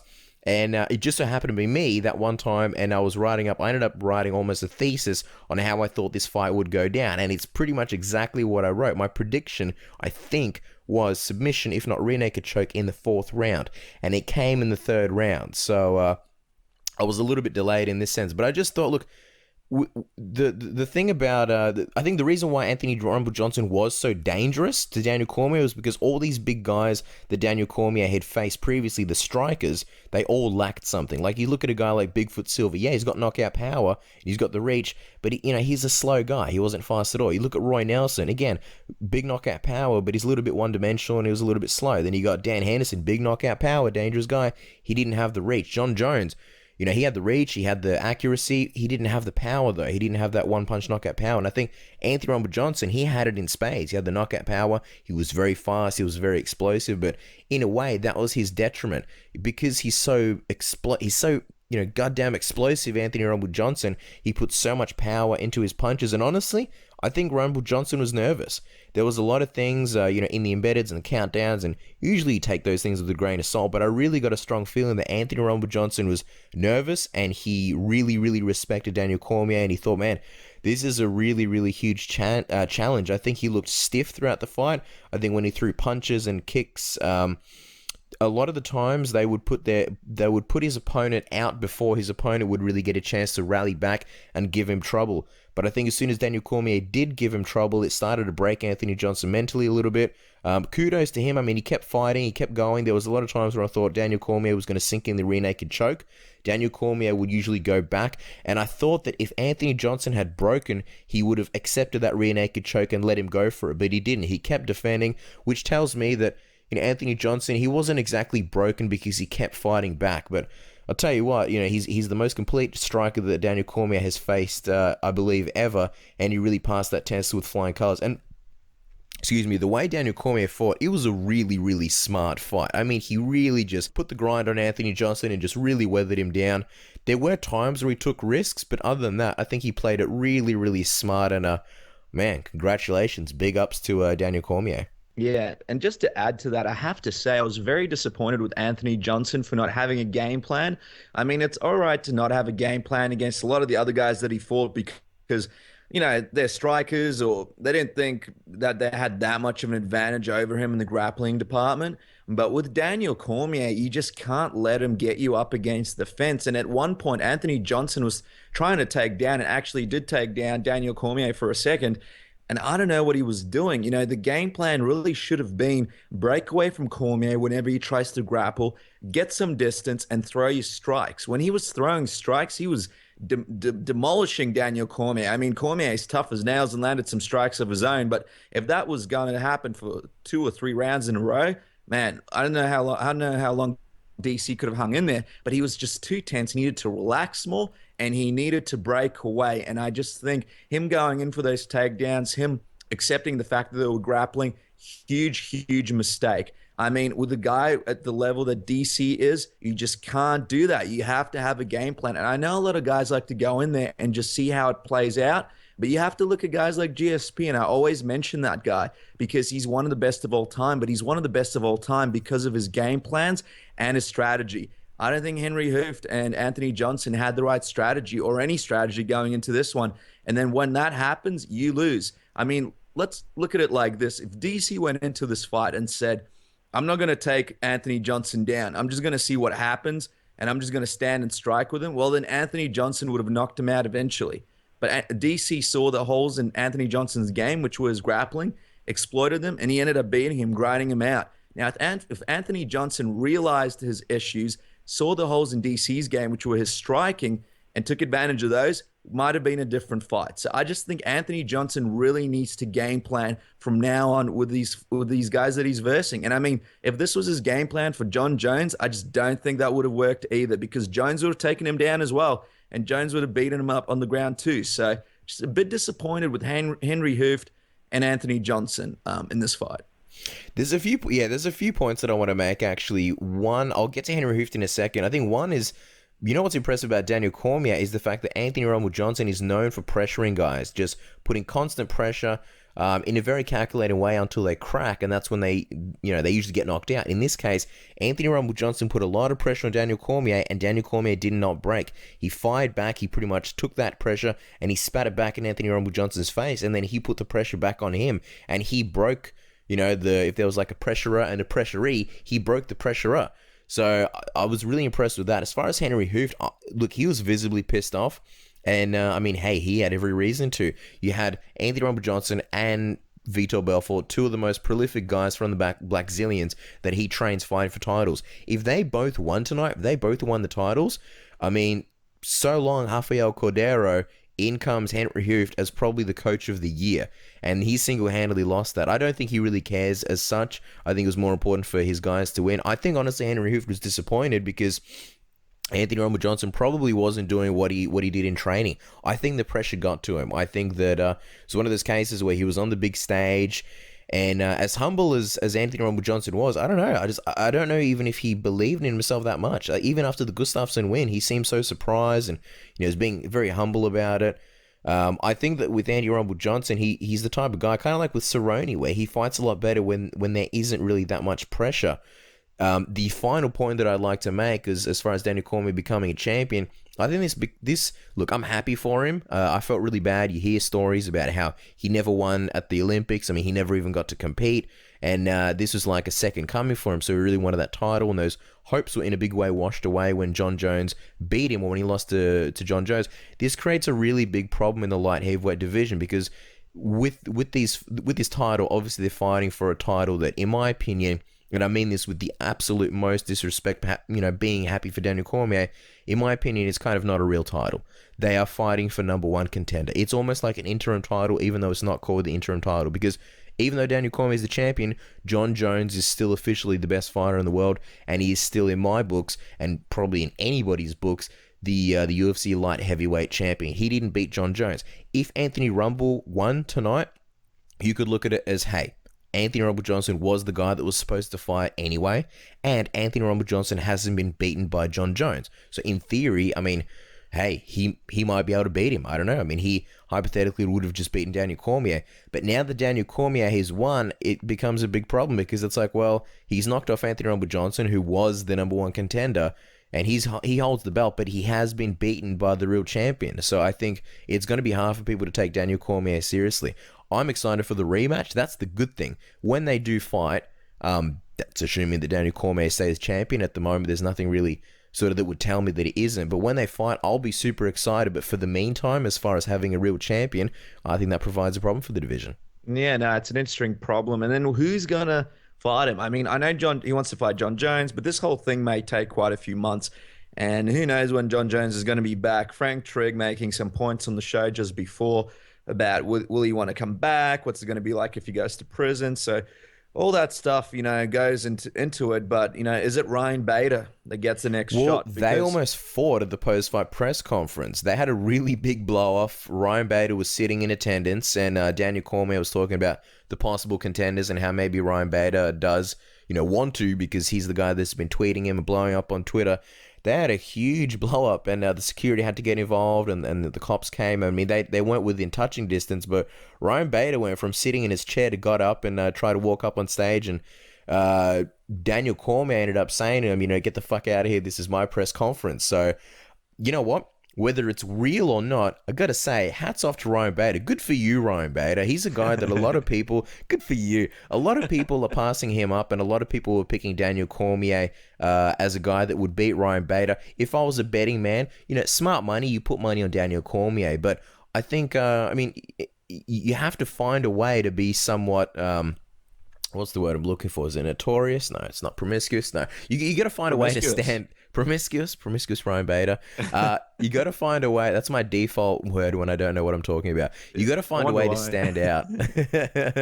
You got to find a way to stand out. And Ryan Bader's doing that. I mean, he's had a few performances that, haven't been crazy exciting. You think back to OSP and even before that, even with Anthony Perosh, I mean, it was a super, super dominant fight, but it was extremely one-sided. And I don't think people are really looking at Ryan Bader as the next title contender. I mean, hey, people wouldn't have done that with Conor McGregor had he not been so vocal. Granted that he got, some really impressive dominant wins and knockouts. But my point being, Ryan Bader is doing what he has to do to get that title shot. I feel like he's almost been passed up. He's won 4 in a row. And really, in this light heavyweight division, who else is there? There's not really anyone else that stands out. He made a few good points. He said to Daniel Cormier, and Daniel Cormier took this very personally, he said how rude of him to blow him up when he's trying to prepare for a fight against Anthony Rumble Johnson. I don't know whether Daniel Cormier really believes that and he's just playing politics. And let's be honest, this is the fight game. You can tweet out, you can blow up anyone who you want. It's not rude, it's not disrespectful. We're talking about fighting after all. But Ryan Bader made a good point because DC said to him, who have you beaten? And Ryan Bader said, well, who have you beaten?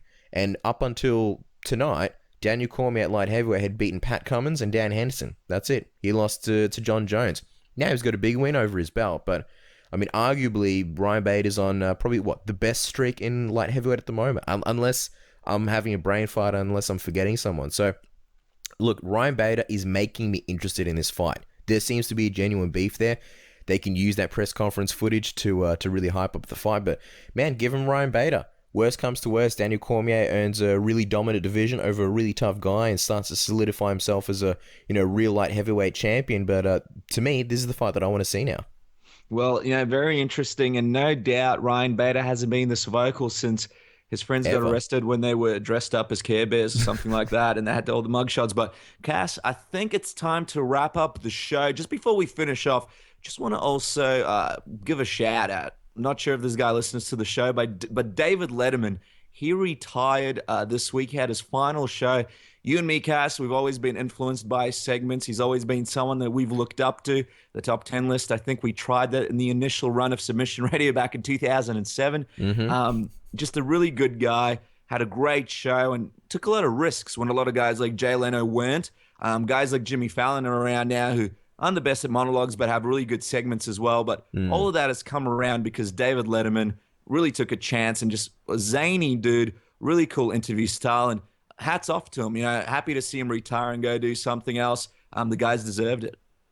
Yeah, and I think you're wrong there. I think David Letterman absolutely listens to the show. I believe he's an avid listener of Submission Radio. I think I once saw him wearing an SR shirt. But look, yeah, you're absolutely right. That's enough from us. It's been a long show. Thank you so much. Anybody who has listened up until this point, again, hats off to you. Thank you so much for listening, guys. Thank you to our guests, obviously Dan Lambert, Lance Palmer. Who else did we have on the show? We had Frank Trigg and, of course, Hector Lombard. It's been a long day. Thank you so much to all our guests. We will be back next week, same time, with some more guests. Dennis, I always have to ask, any final words for the fans? Yeah, guys, let us know what you thought of the event. UFC 187, blow us up on Twitter at SubmissionAUS or jump on Facebook. Always love hearing your thoughts. And as always, like Casper said, we'll catch you next week.